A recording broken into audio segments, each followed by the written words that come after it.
अहम केंद्रित व्यवहार से यानी ईगोसेंट्रिक बिहेवियर से। तो अहम केंद्रित व्यवहार की प्रवृत्ति के कारण बच्चा दूसरों के दृष्टिकोण को, दूसरों के नजरिए को नहीं समझ पाता है।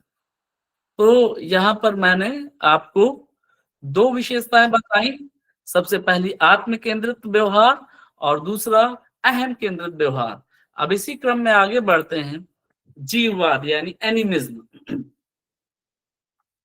जो ये अवस्था है, इस अवस्था में यानी पूर्व संक्रियात्मक अवस्था, पूर्व संक्रियात्मक अवस्था में बच्चे में जीववाद की प्रवृत्ति भी होती है,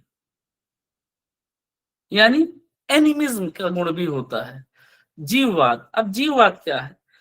तो जीववाद के कारण, जीववाद का भी संबंध अहम केंद्रित व्यवहार से ही है। जीववाद के कारण बच्चा अपने परिवेश में सजीव और निर्जीव में अंतर नहीं कर पाता। वो अपने परिवेश की प्रत्येक वस्तु को अपने जैसा ही सजीव समझता है।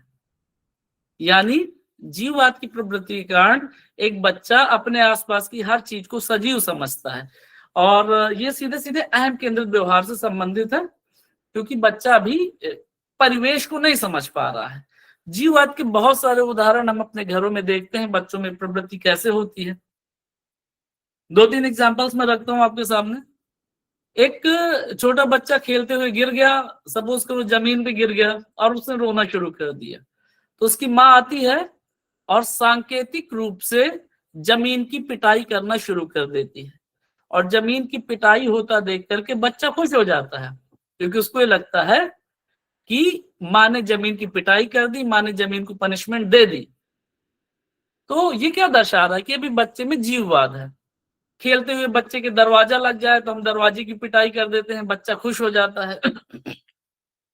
ये दर्शाता है कि बच्चे में अभी जीववाद की प्रवृत्ति है। एक छोटी बच्ची अपनी गुड़िया के साथ सोती है, उसके बाल संवारती है, उसको अपने साथ भोजन कराती है, जबकि गुड़िया को इन सब चीजों की आवश्यकता नहीं है, लेकिन उसे ऐसा लगता है कि मेरी माँ जैसे मेरे बाल संवारती है, मुझे भोजन कराती है, तो मेरी गुड़िया को भी भूख लगती होगी।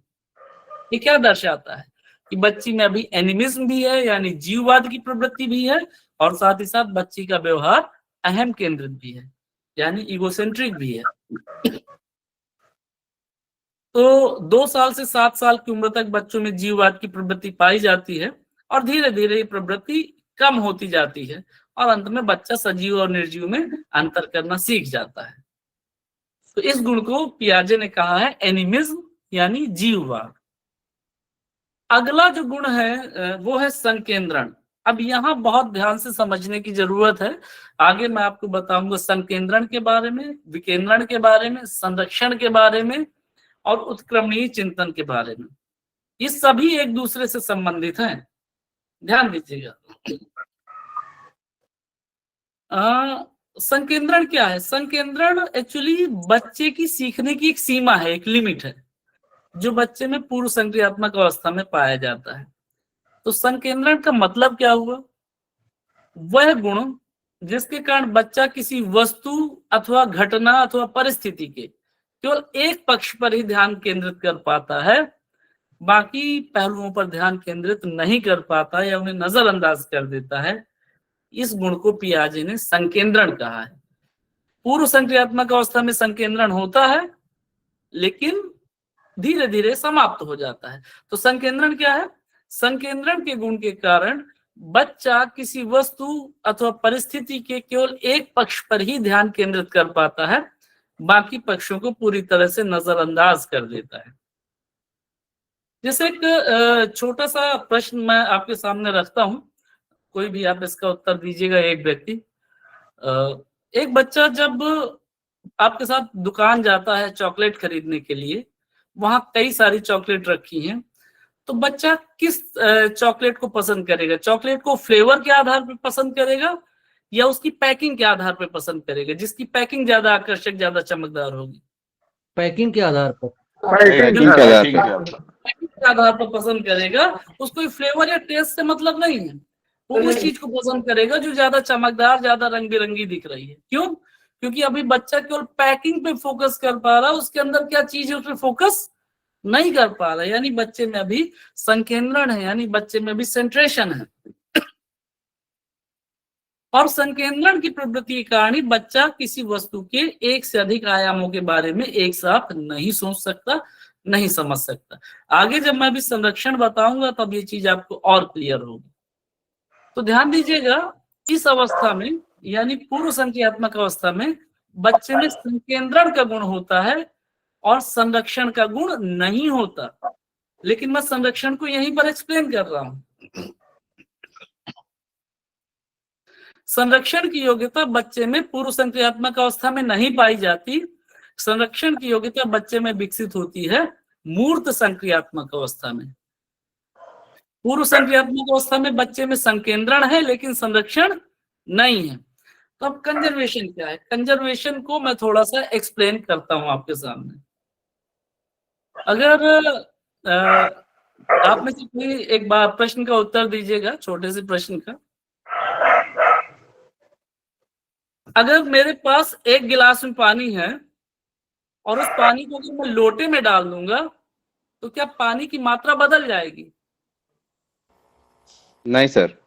पानी की मात्रा नहीं बदलेगी। नहीं हमें पता है, हमें ये पता है कि आकार बदल जाने का अर्थ यह नहीं होता कि मात्रा भी बदल गई, आयतन भी बदल गया। लेकिन एक छोटे बच्चे से अगर पूछा जाएगा तो छोटे बच्चे को गिलास में पानी ज्यादा भरा दिखाई देगा, लोटे में पानी कम दिखाई देगा। तो जब छोटे बच्चे से पूछा जाएगा तो हो सकता है छोटा बच्चा कहेगा कि गिलास में पानी ज्यादा था, लोटे में पानी कम है। तो ये क्या दर्शाता है? कि ये दर्शाता है कि बच्चे में भी संकेंद्रण है, बच्चे में संरक्षण यानी कंजर्वेशन नहीं है। तो पियाजे संरक्षण को परिभाषित करते हुए कहते हैं कि संरक्षण यानी कंजर्वेशन वह मानसिक योग्यता है जिससे बालक यह समझ विकसित कर लेता है कि किसी पात्र का आकार बदल देने से पात्र में रखे पदार्थ का आयतन नहीं बदल जाता है। ये प्रश्न सीटीईटी में पूछा जा चुका है। यह समझने की योग्यता कि किसी पात्र का आकार बदल देने से पात्र में रखे पदार्थ का आयतन नहीं बदल जाता है, ये योग्यता क्या कहलाती है? ये योग्यता कहलाती है संरक्षण। और संरक्षण यानी कंजर्वेशन का गुण पूर्व संक्रियात्मक अवस्था में नहीं होता, मूर्त संक्रियात्मक अवस्था में विकसित होता है। ध्यान दीजिएगा। तो सर एक बार फिर से परिभाषा बोलिए। जी, सीटेट की परीक्षा में प्रश्न पूछा गया था। हाँ, ये प्रश्न फिर से बोल। जी, प्रश्न पूछा गया था कि यह जान लेने की योग्यता कि किसी पात्र का आकार बदल देने से पात्र में रखे पदार्थ का आयतन नहीं बदल जाता, क्या कहलाती है? तो वह योग्यता कहलाएगी संरक्षण। और बच्चे में संरक्षण किस अवस्था में आता है? संरक्षण आता है संज्ञानात्मक विकास की तीसरी अवस्था में, जो कि है मूर्त संक्रियात्मक अवस्था। पूर्व संक्रियात्मक अवस्था में संरक्षण नहीं होता। तो चूंकि संरक्षण है नहीं, बच्चे में संकेंद्रण है, तो संकेंद्रण के कारण बच्चा केवल एक पक्ष पर ध्यान फोकस कर पा रहा है और अन्य पक्षों को उपेक्षित कर रहा है। यहाँ संरक्षण की समझा। जी सर, आयतन तो बदल जाएगा लेकिन मात्रा नहीं बदलेगा। सर एक्चुअली आयतन भी नहीं बदलेगा पदार्थ का। थोड़ा सा आयतन का कॉन्सेप्ट मैं आपको समझा देता हूँ। किसी भी पदार्थ का आयतन वह पूरा एरिया होता है जितना वो घेरता है तीनों आयामों में, लंबाई, चौड़ाई और ऊंचाई में। जैसे जब हम कहते हैं 1 लीटर पानी, तो 1 लीटर पानी में लीटर क्या है? लीटर पानी के वॉल्यूम को दर्शाता है। आप 1 लीटर पानी को बड़े लोटे में डाल दीजिए तो भी 1 लीटर रहेगा, उसको बड़े आप बाल्टी में डाल दीजिए तो भी 1 लीटर रहेगा। उसका आकार बदलेगा, केवल आयतन नहीं बदलेगा। नहीं क्लियर हुआ अभी? क्या स्पष्ट हो गई मेरी बात जो मैं कहना चाह रहा था? क्लियर है सर, क्लियर। ओके। तो संकेंद्रण के गुण के कारण बच्चा बाहरी दिखावे पर ध्यान दे पाता है और उसकी वास्तविक मात्रा या अन्य गुणों पर ध्यान केंद्रित नहीं कर पा रहा। और अगर संकेंद्रण है तो बच्चे में संरक्षण नहीं होगा। जब बच्चे में संरक्षण आ जाएगा तब संकेंद्रण खत्म हो जाएगा। संरक्षण आता है मूर्त संक्रियात्मक अवस्था में और संकेंद्रण होता है पूर्व संक्रियात्मक अवस्था में। मैं आगे 2 एग्जाम्पल से इसको बेहतर ढंग से क्लियर करता हूं आपके सामने। आप यहाँ पर 2 चित्र देख रहे हैं। सबसे पहले ऊपर वाले चित्र को देखिए। ऊपर वाले चित्र में एक प्रश्न है जो सीटीईटी की परीक्षा में पूछा गया था। उस प्रश्न को आपके सामने रिपीट करता हूं, ध्यान से सुनिएगा। सीटीईटी की परीक्षा में पूछा गया प्रश्न है ये। एक शिक्षिका एक बच्ची के साथ एक प्रयोग करती है। वो बच्ची को बताती है कि हमारे पास 2 गिलासों में बराबर मात्रा में पानी है। आप पहले ब्लॉक में देख पा रहे हैं कि 2 गिलासों में बराबर मात्रा में पानी है। उसके बाद शिक्षिका उन दोनों गिलासों के पानी को 2 अलग अलग बर्तनों में डाल देती है, जिसमें से एक बर्तन थोड़ा लंबे आकार का है और दूसरा बर्तन थोड़ा चौड़े आकार का है। तो जब दोनों बर्तनों में पानी डाल देती है तो लंबे आकार वाला बर्तन ज्यादा भर जाएगा और चौड़े आकार वाला बर्तन खाली रह जाएगा। अब शिक्षिका बच्चे से पूछती है कि बताओ किस बर्तन में पानी ज्यादा है। तो बच्ची क्या इशारा कर रही है? बच्ची इशारा करके बताती है कि मैम लंबे बर्तन में पानी ज्यादा है। ये क्या दर्शा रहा है बच्ची का व्यवहार? बच्ची का ये व्यवहार दर्शा रहा है कि अभी बच्ची में संकेंद्रण का गुण है और संरक्षण का गुण विकसित नहीं हुआ, यानी संभवतः बच्ची अभी पूर्व संक्रियात्मक अवस्था में है। इसको समझ पा रहे हैं सभी लोग? प्लीज जी कंफर्म कीजिए कोई। जी सर। ओके जी सर। ओके। तो सीटीटी की परीक्षा में एक प्रश्न आया था कि एक शिक्षिका बच्ची के साथ एक एक्सपेरिमेंट करती है। वो बताती है कि हमारे पास 2 गिलासों में बराबर मात्रा में पानी है। वो दोनों गिलासों के पानी को 2 अलग अलग बर्तनों में डाल देती है, जिसमें से एक बर्तन लंबे आकार का है, दूसरा बर्तन चौड़े आकार का है। और बच्ची से पूछती है कि अब किस बर्तन में पानी ज्यादा है। तो बच्ची ये नहीं बता पा रही कि मैम दोनों बर्तनों में पानी बराबर है, क्योंकि पहले बराबर था पानी हमारे पास। बच्ची कहती है कि लंबे बर्तन में पानी ज्यादा है, चौड़े बर्तन में पानी कम है। बच्ची का ये बर्ताव क्या दर्शा रहा है? ये अभी बच्ची में संकेंद्रण की प्रवृत्ति है, बच्ची में अभी संरक्षण की प्रवृत्ति का अभाव है। तो संरक्षण 3 तरह का होता है, किया जी ने बताया। पहला है आयतन का संरक्षण, जो मैंने अभी आपके सामने एक्सप्लेन किया। एक दूसरा होता है संख्याओं का संरक्षण, और तीसरा होता है द्रव्यमान का संरक्षण, यानी conservation of volume, conservation of numbers और कंजर्वेशन ऑफ मास। दूसरा जो चित्र आप देख रहे हैं, तो दूसरा चित्र यूजीसी नेट की परीक्षा में पूछा गया था एक बार। दूसरा चित्र यहाँ पर दर्शा रहा है संख्याओं के संरक्षण को। आप दूसरे चित्र में 3 ब्लॉक देख रहे हैं।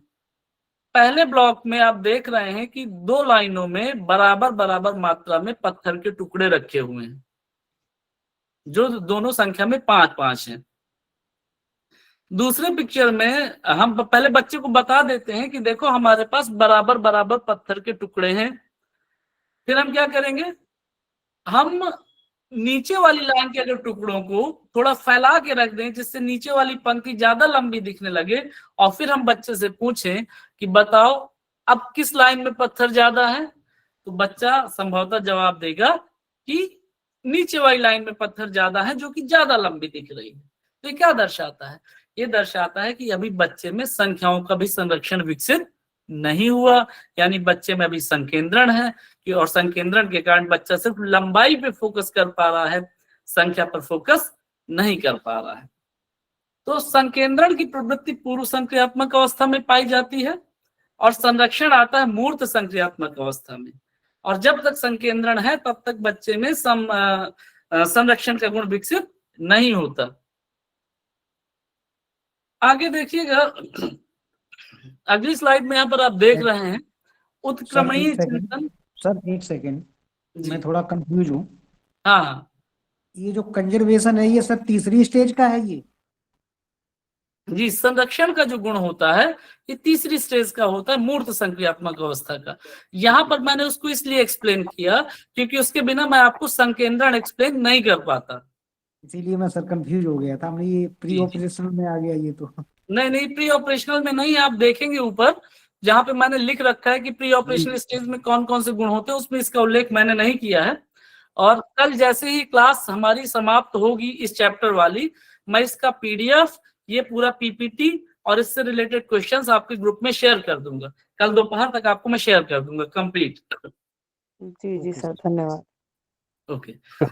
आगे आता है उत्क्रमणीय चिंतन यानी रिवर्सिबल थिंकिंग। यहाँ पर देखिएगा मैंने लिख भी रखा है कि उत्क्रमणीय चिंतन का भी गुण बच्चों में इस अवस्था में नहीं होता है। उत्क्रमणीय चिंतन क्या है? विपरीत दिशा में चिंतन करना, यानी पलटावी चिंतन करना।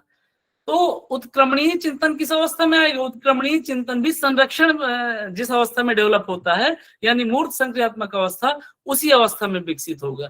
तो अभी इस अवस्था में बच्चे में उत्क्रमणीय चिंतन नहीं है, यानी बच्चे में अभी अनुत्क्रमणीयता की प्रवृत्ति है।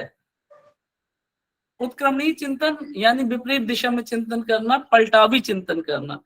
अगर बच्चे में इस अवस्था में पलटावी चिंतन होता, तो जो मैंने गिलास वाला एक्सपेरिमेंट बताया कि जब टीचर कहती है कि हमारे पास दो गिलासों में बराबर मात्रा में पानी है, फिर वो दोनों बर्तनों के पानी को अलग अलग बर्तनों में डाल देती है, तब बच्ची ये नहीं अनुमान लगा पाती कि टीचर ने पहले बताया था कि हमारे पास दोनों गिलासों में बराबर पानी है। तो क्या दर्शा रहा है? ये दर्शा रहा है कि बच्ची अभी पीछे जाकर के चिंतन नहीं कर पा रही है, यानी उसमें विपरीत दिशा में चिंतन करने गुण नहीं है, यानी उसमें अभी अनुत्क्रमणीयता की प्रवृत्ति है, उत्क्रमणीय चिंतन का भी अभाव है। तो उत्क्रमणीय चिंतन यानी विपरीत दिशा में चिंतन की जो प्रवृत्ति है, अगर ये बच्चे में विकसित हो जाए, जैसे मैं आपसे अगर कहूं कि हमारे पास दो गिलासों में बराबर मात्रा में पानी है, हम इन दोनों गिलासों के पानी को दो अलग अलग बर्तनों में डाल देते हैं, तो अब बताओ किस बर्तन में पानी ज्यादा होगा? तो आप तुरंत बताओगे कि दोनों बर्तनों में पानी बराबर होगा, क्योंकि हमारे पास बराबर मात्रा में ही पानी था। तो क्या दर्शाता है? ये दर्शाता है कि हमारे अंदर उत्क्रमणीय चिंतन है, लेकिन एक बच्ची जो नहीं बता पा रही, उसके अंदर उत्क्रमणीय चिंतन यानी पलटावी चिंतन अर्थात विपरीत दिशा में चिंतन करने का गुण नहीं है, यानी उसमें भी अनुत्क्रमणीयता की प्रवृत्ति है। तो पूर्व संक्रियात्मक अवस्था में बच्चों में अनुत्क्रमणीयता की प्रवृत्ति पाई जाती है और उत्क्रमणीय चिंतन का अभाव होता है।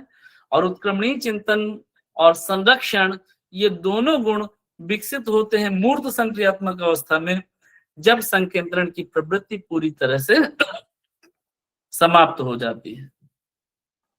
तो उत्क्रमणीय चिंतन यानी रिवर्सिबल थिंकिंग का मतलब हो गया पलटावी चिंतन करना या विपरीत दिशा में चिंतन करने की प्रवृत्ति। जैसे एक प्रश्न पूछा गया है, मुझे ठीक से याद नहीं है, मैं कोई पेपर देख रहा था। तो दीपक चंद्र जी कुछ कह रहे हैं क्या आप? हाँ सर, ये जो आपने दिखाया जो प्रैक्टिकल कि जो मैडम जो है 2 गिलास दिखाती है बच्चे को कि ये दोनों जी। गिलास में बराबर पानी भरा हुआ है, हाँ ठीक। और जब वो बड़े बर्तन में पानी पलटती हैं तो क्या वो बच्चे के सामने पलटती हैं या हट के पलटती हैं? बिल्कुल बच्चे के सामने पलटती हैं, और ये एक्सपेरिमेंट कई बार हम 4-5 साल के बच्चे के साथ करके भी देख सकते हैं। मोस्टली जी। ज्यादातर कंडीशन है बच्चे के उत्तर याद का होगा। जी जी, मैंने वही हमको समझना था सर। चलिए सर संरक्षण का प्रकार 3 बताए हैं, तो आयतन का संरक्षण, संख्याओं का संरक्षण और एक संरक्षण कौन सा है सर? द्रव्यमान का संरक्षण यानी conservation of mass. Conservation of mass, मैं एक एग्जांपल उसका भी आपके सामने रख देता हूं अभी। तो उत्क्रमणीय चिंतन क्या है? उत्क्रमणीय चिंतन हुआ विपरीत दिशा में चिंतन। बताइए सर। जी सूर्य प्रताप जी कुछ कह रहे थे आप? अरे वो जो तीसरा वाला बताया है उसको हिंदी में बता दीजिए सर। द्रव्यमान का संरक्षण, द्रव्यमान का संरक्षण, कंजर्वेशन ऑफ मास। अभी मैं उसका एग्जाम्पल भी आपके सामने रखता हूं, मैं थोड़ा उत्क्रमणीय चिंतन को पूरा कर लूं। तो उत्क्रमणीय चिंतन हुआ विपरीत दिशा में चिंतन करने का गुण। मुझे ठीक से याद नहीं है, एक टीटी में एक प्रश्न आया था, राम मोहन से लंबा है और मोहन श्याम से लंबा है, तो सबसे लंबा कौन है? तो निश्चित रूप से हम में से सभी लोग उत्तर दे देंगे कि राम सबसे लंबा है, क्योंकि राम मोहन से लंबा है, मोहन श्याम से लंबा है। तो जब हम इस बात का उत्तर दे पा रहे हैं तो ये दर्शा रहा है कि हम फ्लैशबैक में जाकर के विपरीत दिशा में जाकर के चिंतन कर पा रहे हैं, यानी हमारे अंदर उत्क्रमणीय चिंतन है। लेकिन एक छोटा बच्चा हो सकता है इस प्रश्न का उत्तर देने में असहज हो जाए, क्योंकि अभी उसमें उत्क्रमणीय चिंतन या पलटावी चिंतन नहीं है। तो उत्क्रमणीय चिंतन आता है मूर्त संक्रियात्मक अवस्था में। पूर्व संक्रियात्मक अवस्था में उत्क्रमणीय चिंतन नहीं होता। पूर्व संक्रियात्मक अवस्था में बच्चे में अनुत्क्रमणीयता की प्रवृत्ति या अनुत्क्रमणीयता का गुण पाया जाता है। मैंने बताया 3 तरह का संरक्षण जीन पियाजे ने बताया है, और आयतन का संरक्षण, संख्याओं का संरक्षण और द्रव्यमान का संरक्षण। 2 उदाहरण मैंने आपके सामने रखे हैं यहाँ पर। आयतन के संरक्षण का एक उदाहरण रखा है और दूसरा मैंने संख्याओं के संरक्षण का एक उदाहरण रखा है। एक तीसरा एग्जाम्पल मैं आपके सामने रखता हूं। अगर मैं आपसे कहूं, आपके सामने 2 ढेर रख दिए जाएं, एक रुई का ढेर रख दिया जाए और दूसरा लोहे की एक गेंद रख दी जाए। अब आपको बताया जाए, ये बता दिया जाए कि दोनों का वजन बराबर है, 1 केजी रुई है और लोहे की गेंद का भी वजन 1 केजी है। फिर आपसे मैं पूछूं रखने के बाद, बताओ भाई कौन ज्यादा है, रुई ज्यादा है कि गेंद ज्यादा है? तो आप दो उत्तर दोगे कि भाई द्रव्यमान दोनों का बराबर है, मास दोनों का बराबर है, केवल आकार अलग अलग है, क्योंकि हमारे अंदर द्रव्यमान की संरक्षण का गुण आ गया है। लेकिन एक बच्चे के साथ, 5 साल के बच्चे के साथ आप यही प्रयोग करिए। 1 केजी रुई को फैला के रख दीजिए और 1 केजी की ही एक बॉल रख दीजिए बच्चे के सामने, और उससे पहले आप भले ही बता दीजिए कि हम दोनों का वजन 1 केजी है 5-6 साल के बच्चे से, और फिर आप उससे पूछिए कि बताओ भाई रुई का ढेर ज्यादा है कि गेंद ज्यादा है, तो बच्चे का जवाब संभवतः होगा रुई का ढेर ज्यादा है, क्योंकि अभी बच्चे में द्रव्यमान का संरक्षण भी नहीं है और बच्चे में उत्क्रमणीय चिंतन भी नहीं है। तो ये दर्शाता है द्रव्यमान के संरक्षण को। तो संरक्षण 3 तरह का डेवलप होता है बच्चे में। मूर्त संक्रियात्मक अवस्था में जाने पर सबसे पहला है आयतन का संरक्षण, दूसरा है संख्याओं का संरक्षण और तीसरा है द्रव्यमान का संरक्षण।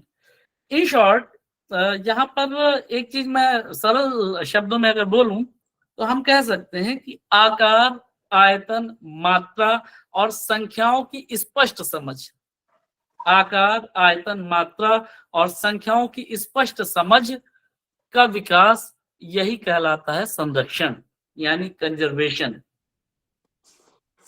तो कंजर्वेशन क्या है?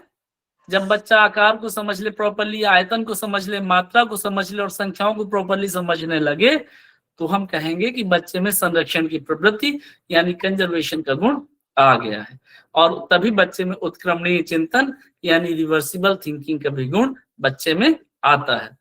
तो उत्क्रमणीय चिंतन हो या संरक्षण हो, ये दोनों गुण बच्चे में किस अवस्था में आते हैं? ये दोनों गुण विकसित होते हैं बच्चे में मूर्त संक्रियात्मक अवस्था में। हम यहाँ पर पढ़ रहे थे पूर्व संक्रियात्मक अवस्था, तो पूर्व संक्रियात्मक अवस्था में ये दोनों ही गुण नहीं होते हैं। पूर्व संक्रियात्मक अवस्था में बच्चे में संकेंद्रण का गुण पाया जाता है, सेंट्रेशन का गुण पाया जाता है। प्लीज इसको कंफर्म करें आप लोग कि इतनी चीजें क्या सबको समझ में आ रही हैं? जी सर। बहुत अच्छा सर। ओके, आगे चलते हैं।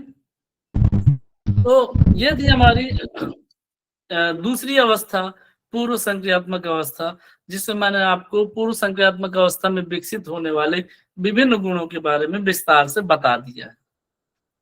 इसके बाद है तीसरी अवस्था।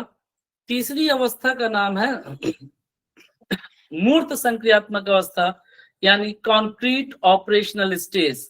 मूर्त संक्रियात्मक अवस्था यानी कॉन्क्रीट ऑपरेशनल स्टेज, इस अवस्था को जो टाइम पीरियड है वो टाइम पीरियड है 7 वर्ष से लेकर के 11 वर्ष तक। 7 वर्ष से लेकर के 11 वर्ष तक मूर्त संक्रियात्मक अवस्था का टाइम पीरियड। ये संज्ञानात्मक विकास की तीसरी अवस्था है। अब यहाँ पर आप देख रहे हैं कि कौन कौन से गुण डेवलप हो जाएंगे। जैसा मैं अभी तक बताता चला आ रहा हूँ कि इस अवस्था में बच्चे में संरक्षण के गुण का विकास हो जाता है, उत्क्रमणीय चिंतन के गुण का विकास हो जाता है और संकेंद्रण का गुण समाप्त हो जाता है लगभग। जीववाद का गुण धीरे धीरे कम होने लगता है, लेकिन अभी इस एज में भी बच्चे में जीववाद का गुण पाया जाता है। 8-9 साल का बच्चा भी कई बार नदियों को और पर्वतों को सजीव समझ लेता है।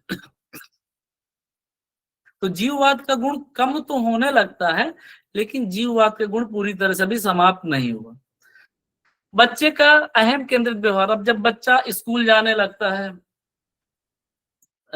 उसका सोशल जो दायरा है, सामाजिक दायरा है, वो बढ़ जाता है, तो बच्चे का आत्म केंद्रित व्यवहार धीरे धीरे कम होने लगता है और साथ ही साथ अहम केंद्रित व्यवहार में भी कमी आ जाती है। इसी अवस्था में यानी मूर्त संक्रियात्मक अवस्था में विकेंद्रण के गुण का भी विकास हो जाता है। अब विकेंद्रण क्या है?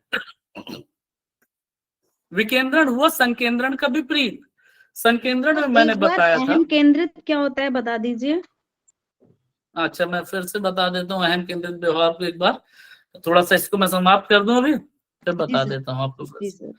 तो विकेंद्रण क्या हुआ? विकेंद्रण हुआ संकेंद्रण का विपरीत, सेंट्रेशन का अपोज। संकेंद्रण में मैंने बताया था कि संकेंद्रण के कारण बच्चा किसी वस्तु, स्थिति अथवा घटना के केवल एक ही पक्ष पर ध्यान केंद्रित कर पा रहा है, सभी पक्षों पर ध्यान केंद्रित नहीं कर पा रहा है। मैंने आपको एग्जांपल दिया था कि बच्चा जब दुकान में जाता है, टॉफी लेता है, चॉकलेट लेता है, तो चमकदार पैकिंग वाली, जिसमें कोई खिलौना निकल रहा हो, छोटा सा कोई स्टिकर निकल रहा हो, ऐसी चीजों को प्रेफर करता है। अभी उसको टेस्ट की समझ नहीं है, यानी बच्चे में संकेंद्रण है। लेकिन मूर्त संक्रियात्मक अवस्था में आके बच्चे में विकेंद्रण यानी डिसेंट्रेशन के गुण का विकास हो जाता है। अब विकेंद्रण क्या है? विकेंद्रण हुआ संकेंद्रण का विपरीत। अब जब बच्चे में विकेंद्रण आ गया तो बच्चे में उद्देश्यपूर्ण ढंग से चिंतन करने की योग्यता आ गई। एक लाइन में कहूं, विकेंद्रण क्या है? विकेंद्रण है उद्देश्यपूर्ण ढंग से चिंतन करने की योग्यता। यानी जब विकेंद्रण विकसित हो गया तब बच्चा किसी वस्तु, स्थिति अथवा घटना के सभी पक्षों पर ध्यान केंद्रित करना शुरू कर देता है एक साथ। एक एग्जाम्पल लेते हैं। अब जब बच्चे में विकेंद्रण हो जाएगा तो जब बच्चा अब मूर्त संक्रियात्मक अवस्था में होगा तो बच्चा कहेगा पापा मुझे डेयरी मिल्क वाली चॉकलेट चाहिए, यानी वो एक पर्टिकुलर नाम बताएगा, मुझे बटर स्कॉच वाली आइसक्रीम चाहिए, है ना। यानी अब बच्चा टेस्ट और फ्लेवर की समझ भी बच्चे में अब डेवलप हो गई, वो उद्देश्यपूर्ण ढंग से भी चिंतन करने लगा। बच्चा अपने लिए खिलौने अपनी पसंद के लेगा, यानी अपनी पसंद अब उसकी डेवलप होने लगी। जब स्कूल बैग लेने जाएगा तो वो स्कूल बैग को देख समझ के लेगा, यानी अब बच्चे में डिसेंट्रेशन यानी विकेंद्रण के गुण का विकास हो गया। यहाँ पर अभी अभी प्रश्न किया था मुझसे, अहम केंद्रित व्यवहार क्या होता है।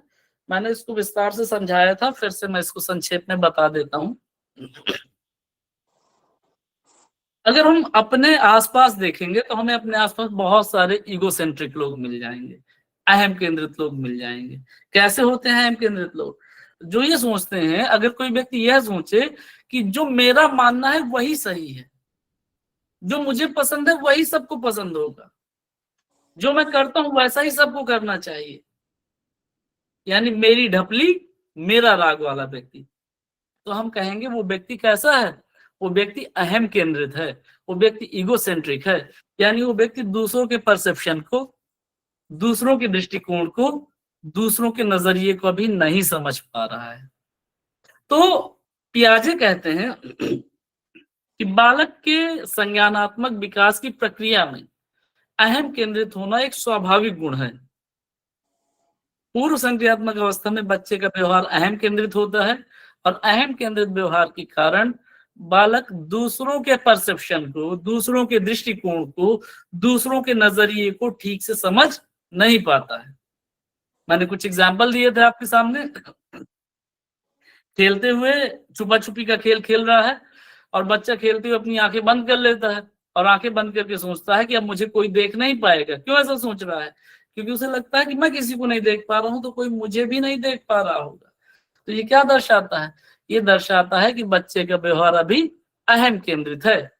आप बच्चे के साथ छुपा छुपी का खेल खेलिए, अगर घर पे एक बच्चा दरवाजे के पीछे छुप जाएगा, आपने देख लिया कि बच्चे को आपने देख लिया और बच्चे ने भी देख लिया कि आपने उस बच्चे को देख लिया है, लेकिन आप कैसा अभिनय कर रहे हो? आप अभिनय कर रहे हो कि अरे कहाँ छुपा है, यहाँ नहीं है, दरवाजे के पीछे नहीं है, बेड के पीछे नहीं। बच्चा खुश होता रहता है, उसको लगता है कि अभी मेरे पापा ने मुझे नहीं देखा, जबकि वो जान रहे कि आप उसके सामने खड़े हो, बट बच्चे को लगता है कि अभी पापा ने मुझे नहीं देखा। ये क्या दर्शाता है? ये दर्शाता है कि बच्चे का व्यवहार अहम केंद्रित है। एक एग्जाम्पल और मैंने आपके सामने रखा था, सीटीटी की परीक्षा में आया हुआ प्रश्न है ये। एक बच्ची अपनी माँ को रोते हुए देखती है और जब अपनी माँ को रोते हुए देखती है तो माँ के पास अपना टेडी बियर ले जाकर के माँ को दे देती है और उसे ऐसा लगता है कि टेडी बियर पा करके मेरी माँ भी खुश हो जाएगी। क्योंकि टेडी बियर पा करके वो बच्ची खुश हो जाती है। तो ये क्या दर्शाता है? यह दर्शाता है कि बच्ची का व्यवहार अहम केंद्रित है, यानी ईगोसेंट्रिक है। तो कुल मिला के अहम केंद्रित व्यवहार का क्या आशय हुआ? अहम केंद्रित प्रवृत्ति वह प्रवृत्ति है जिसके कारण बालक दूसरों के दृष्टिकोण को नहीं समझ पाता। क्या ये बात समझ में आई आपको? जी समझ में आई, बहुत जी अच्छा। सर। अब आगे बात करते हैं मूर्त संक्रियात्मक अवस्था में आकर के बच्चे में जो विकसित होने वाली जो महत्वपूर्ण योग्यताएं हैं। मैंने बताया संरक्षण विकसित हो गया, उत्क्रमणीय चिंतन विकसित हो गया, और विकेंद्रण का गुण का विकास हो गया, और साथ ही साथ प्रत्यक्ष परक तर्क विकसित हो जाता है। प्रत्यक्ष परक तर्क क्या होता है? कोई बताएगा क्या हुआ प्रत्यक्ष परक तर्क? आपके शरीर में आ रहा है पेस्टिसाइड, आपके अंदर के बैक्टीरिया को, जो हेल्दी वाले उनको खराब उसको उनको मार रहा है, जैसे आपके फूड में आ रहा है माइक्रो लेवल पे। तो केमिकल बढ़ा के फिर हम प्रोसेस में दिक्कत कर रहे हैं। वायरल रामा जी कौन आ गया भैया? तो प्रत्यक्ष परक तर्क बताएंगे क्या कोई आप में से? सुनीता जी चलिए। जो चीज बच्चा सामने देखता है उसी को व्यक्त करता है। जी बिल्कुल बिल्कुल। जब बच्चे में प्रत्यक्ष परक तर्क यानी परसेप्चुअल थिंकिंग डेवलप हो जाती है इस एज में, यानी अब बच्चा उन चीजों के बारे में सोचने लगता है जो उसे सामने दिखाई देती हैं, और उन चीजों के बारे में बच्चा प्रश्न भी करने लगता है। अभी इस एज में बच्चे में अप्रत्यक्ष तर्क या वैज्ञानिक चिंतन विकसित नहीं हुआ। यस नो कहने लगता है।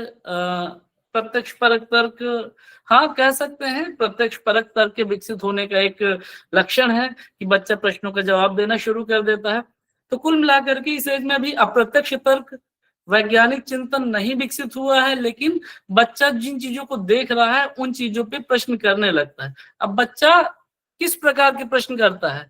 बिल्कुल सही है, lesser than and greater than को भी समझने लगता है, क्योंकि इसका संबंध संरक्षण से है, मैंने अभी बताया आपको। तो प्रत्यक्ष परक तर्क किस प्रकार का तर्क होता है? मैं एक एग्जांपल रखता हूँ।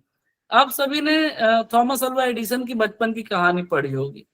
थॉमस अल्वा एडिसन जब छोटे थे तो थॉमस अल्वा एडिसन की उम्र 7-8 साल थी, तो उन्होंने पक्षियों को उड़ते हुए देखा। तो टीचर ने उनको क्लास में बताया कि पक्षी उड़ पाते हैं क्योंकि पक्षी के पंख होते हैं। बिल्कुल रिवर्सिबिलिटी का गुण आ जाता है इस अवस्था में। टीचर ने एडिसन को कहा पक्षियों में पंख होते हैं, ठीक है। तो टीचर से पूछते हैं भाई सुनो ना, फिर आना पड़ेगा ना हमको। सुनो इधर आओ, फिर इधर आओ भाई, माइक म्यूट कर लीजिए ना। ओमकार। तो टीचर जवाब देती है कि पक्षी इसलिए उड़ पाते हैं क्योंकि पक्षी के पंख होते हैं। तो एडिसन दोबारा प्रश्न करते हैं कि मैम पतंग तो उड़ पाती है जबकि पतंग के पंख नहीं होते। तो एडिसन के प्रश्न दर्शाता है कि बच्चे में अब प्रत्यक्ष परक तर्क का विकास हो गया। थॉमस अल्वा एडिसन में प्रत्यक्ष परक तर्क के गुण का विकास हो गया। एडिसन की वो टीचर एडिसन को डांट करके चुप करा देती हैं और कहती हैं तुम नॉनसेंसिकल क्वेश्चन पूछते हो, और एडिसन की डायरी में लिख करके भेजती हैं कि आपका बेटा बेवकूफ है और फजूल प्रश्न करता है। एडिसन की माँ अगले दिन स्कूल जाती हैं और उस टीचर से कहती है कि मेरा बेटा बेवकूफ नहीं है, आप मेरे बेटू के प्रश्नों का जवाब नहीं दे पा रही, और एडिसन को स्कूल से निकाल लिया जाता है। आज पूरी दुनिया थॉमस अल्वा एडिसन को जानती है, उस टीचर को कोई नहीं जानता। यहाँ पर बताने का मेरा आशय सिर्फ इतना था कि प्रत्यक्ष परक तर्क क्या है। प्रत्यक्ष परक तर्क है बच्चा जो जिन चीजों को देख रहा है उन पे प्रश्न करने लगता है। यानी एडिसन ने देखा कि पक्षी भी उड़ लेते हैं और पतंग भी उड़ लेती है जबकि पतंग के पंख नहीं होते हैं। ये प्रश्न है बच्चे का। तो ये क्या दर्शा रहा है कि बच्चे में प्रत्यक्ष परक तर्क विकसित हो गया। एक दिन थॉमस अल्वा एडिसन फिर देखते हैं कि पक्षी उनके आंगन में आता है और उनके आंगन में पड़े हुए कीड़े खाता है। तो एडिसन को लगता है कि पक्षी उड़ पाता है क्योंकि वो कीड़े खाता है। तो ये क्या दर्शाता है? ये दर्शाता है कि बच्चे में प्रत्यक्ष परक तर्क का विकास हो गया। आगे की कहानी आप लोगों को पता होगी, नहीं पता तो मैं बता देता हूँ। एडिसन बहुत सारे कीड़े इकट्ठे करते हैं और वो सोचते हैं पक्षी उड़ पाता है क्योंकि कीड़े खाता है वो। तो बहुत सारे कीड़े इकट्ठे करते हैं, उनको पेस्ट बना करके पानी में मिला करके अपनी नौकरानी की बेटी को पिला देता है। और उससे कहता है कि इसको पीने के बाद तुम उड़ना शुरू कर दोगी। और वो बेटी जब पीती है तो बीमार पड़ जाती है। तो थॉमस अल्वा एडिसन को समझ में आता है कि भाई कीड़े खाने से पक्षी नहीं उड़ता, कीड़े खाने से इंसान बीमार पड़ सकता है। तो ये क्या है, ये प्रत्यक्ष परक तर्क के उदाहरण है। यानी बच्चा जो देख रहा है उस पर प्रश्न करने लगेगा, आपसे बहुत सारे प्रश्न करेगा, वो आपको वो बेतुके प्रश्न लगेंगे। जैसे कुछ बेतुके प्रश्न बच्चे के किस प्रकार के हो सकते हैं, जैसे बच्चा आपसे कहेगा पापा सूरज हर दिन यहाँ से निकल के यहाँ क्यों डूब जाता है, यहाँ से निकल आता है और यहाँ पता नहीं कहाँ चला जाता है पीछे की तरफ। हमारी नजर में बच्चे का ये प्रश्न बेतुका है, लेकिन बच्चे का ये प्रश्न उसके ऑब्जर्वेशन को दर्शाता है। बच्चा आपसे प्रश्न करेगा कि पापा चांद कभी दिखाई देता, कभी गायब हो जाता है, कहाँ चला जाता है, रोज अपनी नानी के घर चला जाता होगा। तो हमारी नजर में ये प्रश्न बेतुका है, लेकिन बच्चे का ये प्रश्न उसकी जिज्ञासा को दर्शाता है। बच्चा आपसे प्रश्न करेगा कि पापा जब तेज हवा चल रही है, तो बच्चा कहेगा पापा लगता है किसी ने कूलर चला दिया, बाहर बहुत ज्यादा बड़ा। हमारी नजर में बच्चे का ये कहना बेतुका है, लेकिन ये बच्चे के ऑब्जर्वेशन को दर्शाता है, उसके चिंतावादी चिंतन को दर्शा रहा है। तो प्रत्यक्ष परक तर्क विकसित हो जाता है, लेकिन अप्रत्यक्ष तर्क का अभी भी विकास नहीं होता, काल्पनिक चिंतन का विकास अभी भी इस अवस्था में नहीं हो पाता। अब अगली बात है यहाँ पर इंडक्टिव रीजनिंग, यानी आगमनात्मक तर्क विकसित हो जाता है बच्चे में, इंडक्टिव रीजनिंग डेवलप हो जाती है। आगमन और निगमन शब्द का अर्थ आप जानते होंगे संभवतः, नहीं तो पढ़ा जरूर होगा आगमन और निगमन के बारे में। क्या आप में से कोई मुझे बताएगा कि आगमन क्या है और निगमन क्या है? जी सर, आगमन का मतलब होता है जब हम पहले किसी चीज को एग्जाम्पल देके समझाते हैं फिर उसकी व्याख्या करते हैं, तो आगमन है। निगमन का मतलब पहले नियम बताना, उसके बाद उदाहरण देना। उसके बाद उदाहरण देना, बिल्कुल। तो अभी इसको मैं थोड़ा सा और क्लियर करता हूँ कि इस एज में बच्चे में आगमनात्मक तर्क डेवलप हो जाते हैं, यानी इंडक्टिव रीजनिंग डेवलप हो जाती है। डिडक्टिव रीजनिंग अभी भी बच्चे में नहीं आई है। इंडक्टिव रीजनिंग कैसे डेवलप हो जाती है बच्चे में? इंडक्टिव रीजनिंग डेवलप होने का एक एग्जांपल हम लेते हैं कि बच्चा घटनाओं को समझ करके, किसी घटना को देख करके, किसी घटना को समझ करके बच्चा अपना तर्क देने लगता है। जैसे एक एग्जांपल है यहाँ पर आपके सामने, बच्चा गुब्बारा लिए हुए खड़ा है। अब बच्चा जब गुब्बारा लिए हुए खड़ा है, अचानक से कुत्ते ने भौंका और इत्तेफाक से बच्चे का गुब्बारा फूट गया। तो बच्चा क्या तर्क देगा कि कुत्ते ने भौंका इसलिए मेरा गुब्बारा फूट गया। तो क्या इसमें कोई संबंध है कुत्ते के भौंकने गुब्बारे के फूटने में? इसमें कोई संबंध नहीं है। लेकिन बच्चे को लगता है कि गुब्बारे का फूटना किस घटना से संबंधित है? गुब्बारे का फूटना कुत्ते के भौंकने से संबंधित है। ये बच्चे का आगमन है।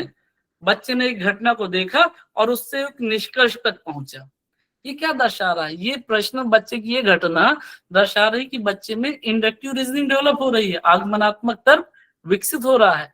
यहाँ पर हम आगमन और निगमन जैसी विधियों की बात नहीं कर रहे हैं, यहाँ पर हम इंडक्टिव लॉजिक की बात कर रहे हैं कि बच्चा किसी जब घटना को देखता है तो उस घटना के परिणाम को का अनुमान लगाने का प्रयास करता है कि ऐसा इसलिए हुआ होगा, ऐसा इस वजह से हुआ होगा।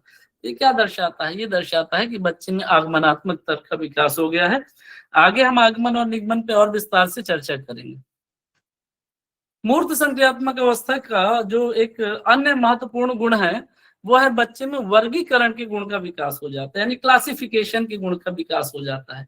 यानी अब बच्चा क्या करेगा? बच्चा वस्तुओं को उनके आकार के आधार पे, उनके प्रकार के आधार पे अलग अलग वर्गीकृत कर सकता है। यानी लंबी पेंसिल अलग रख सकता है, छोटी पेंसिल अलग रख सकता है, शार्पनर अलग रख सकता है, इरेजर अलग रख सकता है। यानी अब बच्चे में क्लासिफिकेशन डेवलप हो गया। क्लासिफिकेशन कैसे? अब बच्चे को अगर आप जब मूर्त संक्रियात्मक अवस्था में आएगा तो बच्चे को अगर आप एक चित्र दिखाएं जिसमें कुत्ते हों, बिल्लियां हों और गाय वगैरह हैं, तो बच्चा तीनों को अलग अलग कर सकता है। बिल्कुल बच्चा पैटर्न को समझने लगता है। मूर्त संक्रियात्मक अवस्था में बच्चा पैटर्न का अनुमान लगाने लगता है, पैटर्न को समझने लगता है। तो ये थी हमारी तीसरी अवस्था, मूर्त संक्रियात्मक अवस्था। कल हम चौथी और अंतिम अवस्था के बारे में पढ़ेंगे, जो है अमूर्त या औपचारिक संक्रियात्मक अवस्था। कल मैं दोपहर में कोशिश करूंगा कि आपके सामने कंप्लीट पीडीएफ और कंप्लीट पीपीटी आपके ग्रुप में शेयर कर दूंगा। और कल मैं इस टॉपिक से रिलेटेड प्रश्नों पर भी डिस्कशन करूंगा। तो आप लोगों के पास जो भी अभी सोर्सेज हो, उन सोर्सेज से आप थोड़ा सा इसको पढ़िएगा, समझने का प्रयास करिएगा। ये सिद्धांत सीटीईटी की परीक्षा की दृष्टिकोण से बहुत महत्वपूर्ण है, दूसरी टीईटी में भी बहुत महत्वपूर्ण है। तो मुझे उम्मीद है कि आप सभी को समझ में आ गया होगा। अगर किसी को नहीं समझ में आया, किसी का कोई प्रश्न है, तो पर्टिकुलर एक एक करके आप ग्रुप में शेयर कर सकते हैं या आगे डिस्कशन कर सकते हैं। आप सभी को धन्यवाद। सर कल की भी पीपीटी शुभकामनाएं। भेज दीजिएगा। मैं एक साथ कंप्लीट पीपीटी भेजूंगा पूरे टॉपिक की कल। तो आप सभी को धन्यवाद, शुभ रात्रि, गुड नाइट। क्लास को यही खत्म करते हैं। थैंक यू धन्यवाद सर, सर, क्लास चलाया बहुत बहुत धन्यवाद। Thank you. Thank you so much sir. Thank you. Thank you. Thank you sir. Thank you sir. Thank you sir.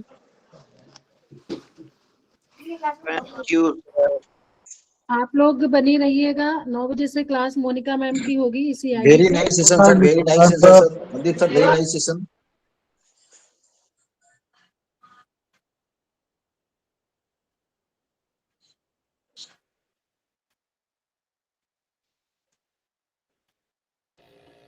आप लोग ये बताइए कि बीच में सर जो है स्पीच दे रहे हैं, आप लोग माइक चालू कर देते हैं, आप लोग को पता नहीं चल पाता है कि माइक चालू है मेरा?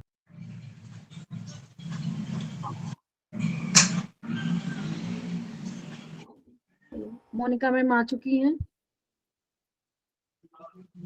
Very good evening to everyone. Good evening ma'am, very good evening. नमस्ते ma'am. Good evening ma'am. Good evening ma'am. PPT सबको शो हो रहा है, एक बार मुझे बताइए। जी मैम। जी मैम, सो रहा है। Okay sir, thank you so much. चलिए, आज का हमारा जो टॉपिक है सेकेंडरी एजुकेशन कमीशन, माध्यमिक शिक्षा आयोग 1952-53 जो था वो है एक, हम ये करेंगे। और इसके बाद जो है एक कोठारी कमीशन, दोनों ही कमीशन आज हम करेंगे, ठीक है। एक हमने कल किया था, यूनिवर्सिटी एजुकेशन कमीशन। एक सेकेंड, कल हमने किया था यूनिवर्सिटी विश्वविद्यालय शिक्षा आयोग, जो कि 1948 में आया था और रिपोर्ट सबमिट हुई थी 49 में, ठीक है। उसके बाद जो यूनिवर्सिटी के बाद आया था माध्यमिक शिक्षा आयोग, जो कि 1952 में आया था और 53 में इसकी रिपोर्ट हुई थी, इसलिए 52-53 इसको बोला जाता है।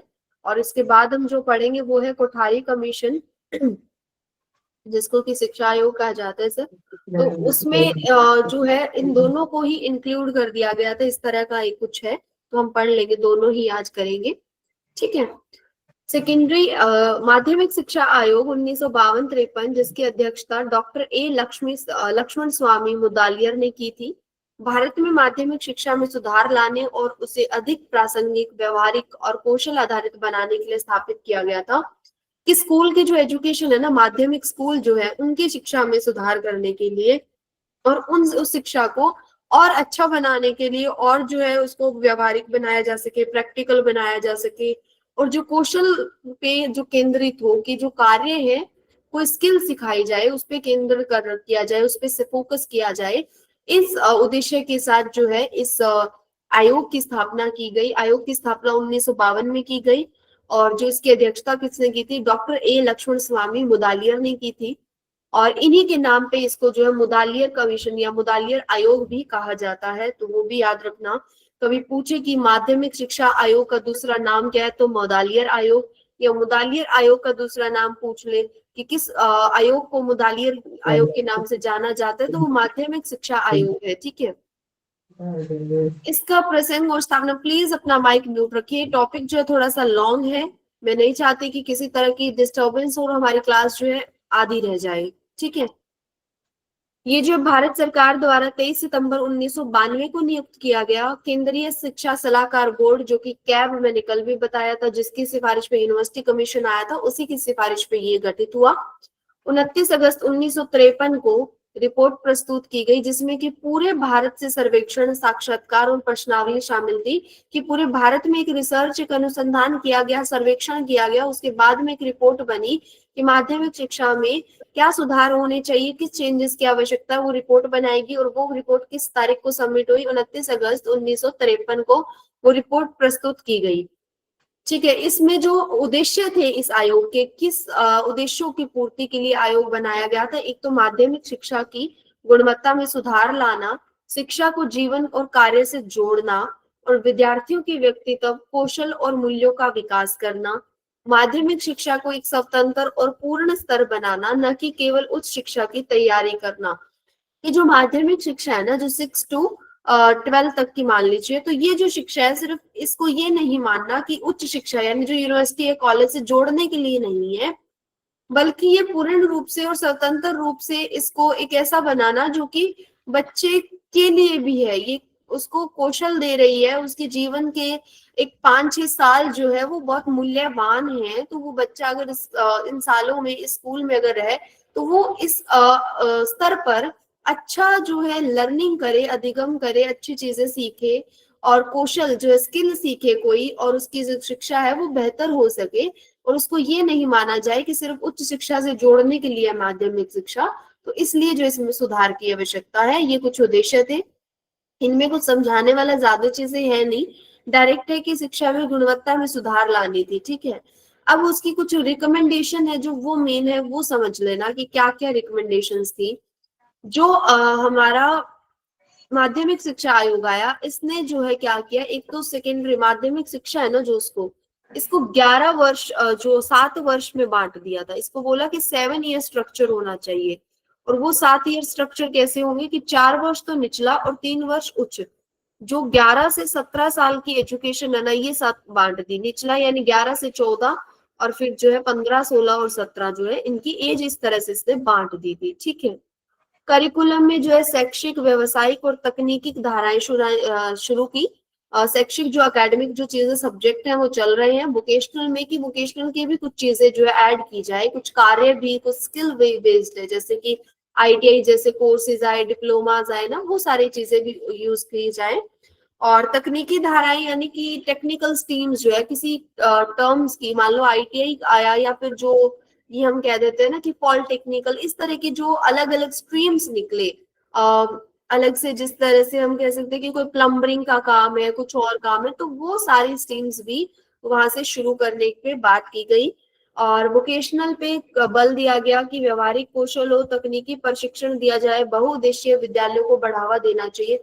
मेन ये याद रखना, मल्टीपर्पज स्कूल काफी इंपॉर्टेंट है। यहाँ से पूछा जाता है मल्टीपर्पज स्कूल, कि ऐसा स्कूल जो एक सब्जेक्ट या एक समान स्कूल एक तरह से ही ना पढ़ाए, बल्कि अलग अलग तरह की कौशल जो है, हर तरह की चीजें वहां पे ऐड हो, ऐसा स्कूल होना चाहिए। ठीक है, उसके बाद जो 3 लैंग्वेज का फॉर्मूला भी इसमें दिया गया। 3 लैंग्वेज का जो फॉर्मूला है वो सेम जो है हमारा कोठारी कमीशन में भी आता है, लेकिन जो उसकी शुरुआत है वो यहाँ से हो गई थी। ठीक है, जो टीचिंग मेथड है वो कैसा होना चाहिए, activity based and project based होना चाहिए, कि बच्चा जो है क्रिया को करके सीखे और प्रोजेक्ट बनाते हुए परियोजना आधारित शिक्षण अपनाया जाए और क्षेत्रीय भाषा का उपयोग किया जाए। इसमें जो ये बात कही गई, टीचर्स जो थे उनमें क्या है कि वो टीचर्स जो है उनका प्रशिक्षण और अच्छे से हो, ट्रेनिंग हो अच्छे से टीचर्स की, उनकी प्रतिष्ठा, उनका जो स्टेटस है उसमें सुधार किया जाए, उनके वेतन में सुधार किया जाए। उसके बाद गाइडेंस एंड काउंसलिंग के लिए भी जो है करियर एवं अध्ययन जो कि मार्गदर्शन सेवाएं हैं वो भी शुरू की जाए। एग्जामिनेशन जो पैटर्न है, एग्जाम्स कैसे होने चाहिए उसमें किया जाए, तो सतत मूल्यांकन अपनाया जाए बाहरी परीक्षाओं को घटाकर।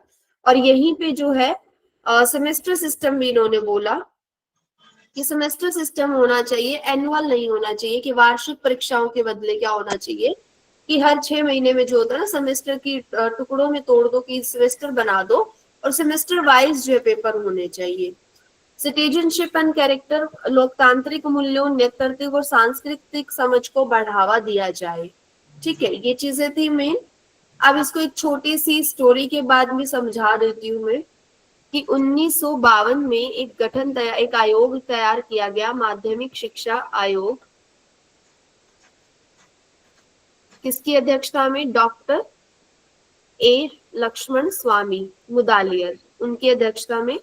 इसका जो उद्देश्य क्या था, माध्यमिक शिक्षा जो है उसमें सुधार करना, किन चेंजेस की आवश्यकता है उस पे काम करना। इन्होंने एक रिपोर्ट बनाई, 29 अगस्त को जो रिपोर्ट सबमिट की कर दी इन्होंने। उसमें जो मेन चीज थी, एक तो स्कूल का स्ट्रक्चर कि इन्होंने जो 7 ईयर माध्यमिक शिक्षक को बना दिया कि माध्यमिक जो शिक्षा है वो 7 साल की होगी, 11 से 17 साल की। क्लास में मेंशन नहीं की हुई है, सिर्फ 11 से 17 साल मेंशन की हुई है, ये याद रखना। और जो एक इम्पोर्टेंट चीज मैंने क्या बताई थी यहाँ पे, हाँ, मल्टीपर्पज स्कूल, 2 चीज यहाँ से मेन है।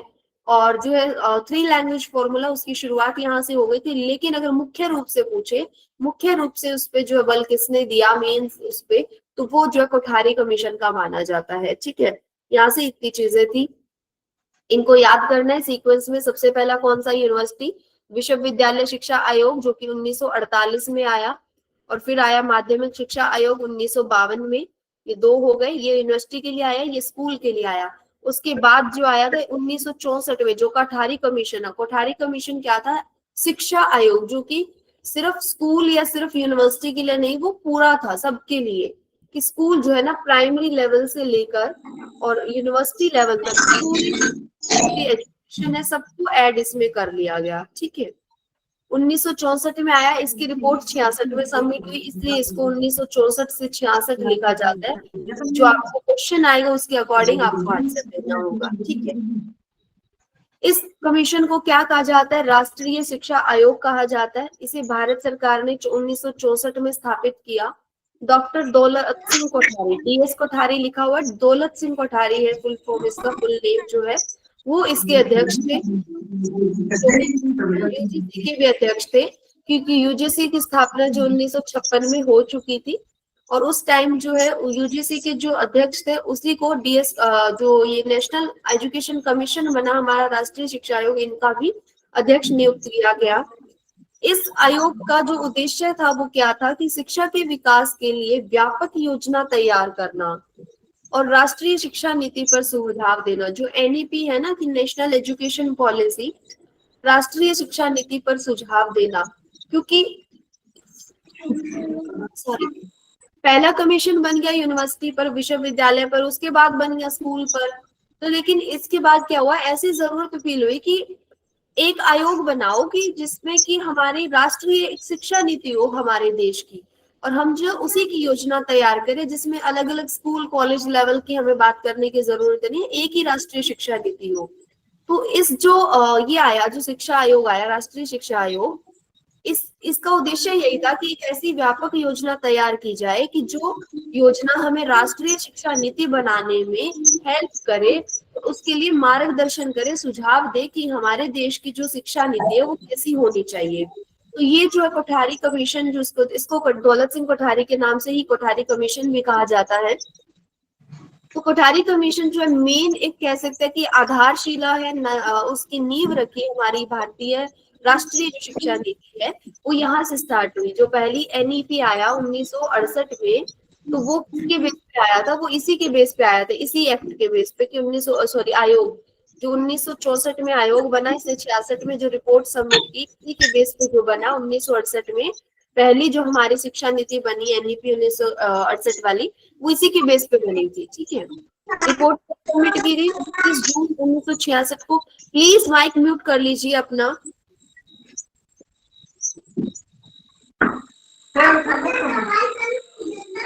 इनको रिमूव कर दिया जाए। अच्छा भी बोल रहा है पीछे से, माइक म्यूट कर लो ना, तो सुनना चाहिए ना।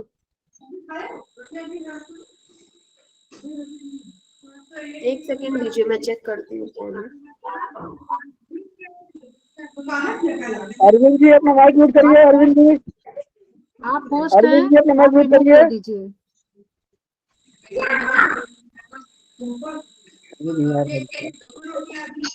ये लोग पढ़ते नहीं है भैया, ये लोग बस अपना फॉर्मेलिटी करते हैं। ये पढ़ने वाले नहीं है, सबको डिस्टर्ब करते हैं ये लोग।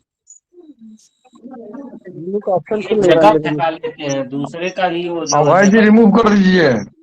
रिमूव का ऑप्शन मेरे में नहीं आ रहा, कोई देखिए, कोई पोस्ट और कोई देखिए, खोलिए, इनको रिमूव करिए। मोनिका मैम में आएगा। सर एक बार मुझे होस्ट बनाइए प्लीज, मैं होस्ट नहीं हूँ तो मैं रिमूव नहीं कर पाऊंगी। कर दिया है। यही तो बात है, बोल देते हैं, बोलना बंद कर दिया। कोस्ट किसी को बनाया ही नहीं जाएगा। चलिए स्टार्ट करते हैं।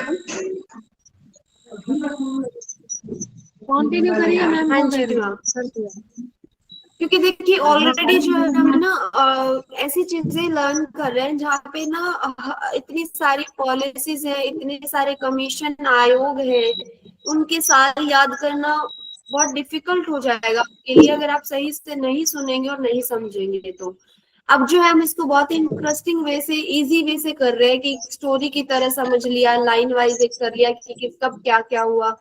लेकिन अगर एक चीज मिस हो गई ना तो सारी चीजें कंफ्यूजन पिक्चर में चली जाएंगी आपकी। चलिए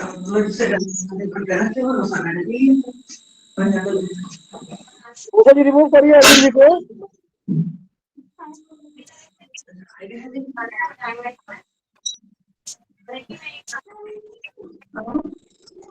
तिवारी सर नहीं है क्या? लग रहा कोई नहीं है। एक सेकंड जिन्होंने लिंक जनरेट किया है उनको रिमूव करें, मेरे पास ऑप्शन नहीं है। दीपक फोन करो तिवारी सर के। कर रहे हैं अभी। इतना परेशान क्यों हो रहे हो? सिस्टम में टाइम लगता है।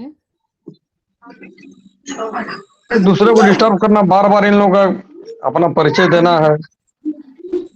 अरविंद जी आप सुन पा रहे हैं? अरविंद जी के नाम से कौन ऐड है प्लीज सुनिए,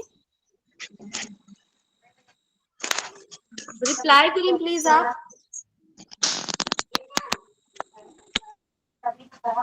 हो गया है। अब अरविंद जी ने माइक म्यूट कर दिया। चलिए क्लास स्टार्ट करते हैं। अरविंद जी कौन है भैया? कृपया करके वही लोग जुड़ा करें जिनको पढ़ना है, जिनको नहीं पढ़ना है कृपया करके न जुड़ा करें। दूसरों को डिस्टर्ब हो रहा है, टाइम वेस्ट हो रहा है। अपनी स्क्रीन पे ध्यान दीजिए सभी लोग। भूल से हो ऑनलाइन ऑन हो जाता है माइक, ये बात समझ सकते हैं, लेकिन नजर रखना चाहिए ना बार बार। सर ये क्लास ज्वाइन करने के बाद इतना मगन है कहीं और किसी काम में कि इनका नाम अनाउंस करने के बाद भी सुन नहीं रहे हैं, ये गलत बात है। गलती से ऑन हो गया वो ठीक है, कोई बात नहीं। चलिए स्टार्ट करते हैं हम। जो आयोग हमारा 1964 में आया, कोठारी कमीशन, कोठारी आयोग जिसको कहा जाता है, उसकी रिपोर्ट कब सबमिट हुई? 29 जून 1966 को। और इस रिपोर्ट को एक शीर्षक दिया गया, जो शीर्षक था वो क्या था? शिक्षा और राष्ट्रीय विकास, एजुकेशन एंड नेशनल डेवलपमेंट। शिक्षा और राष्ट्रीय विकास, ये याद रखना। इसका जो है क्वेश्चन पूछा जाता है कि जो दौलत सिंह कोठारी आयोग आया या फिर जो है शिक्षा आयोग था, उसने जो एक रिपोर्ट दी उसका शीर्षक क्या था, इसका क्वेश्चन पूछा जाता है। ऑलरेडी काफी पेपर में आता है। और यूपी टेट और सी जो एच टेट वगैरह जो एग्जाम होते हैं, नॉर्मल स्टेट टेट जो है, उसमें भी ये पूछे जाते हैं। ठीक है।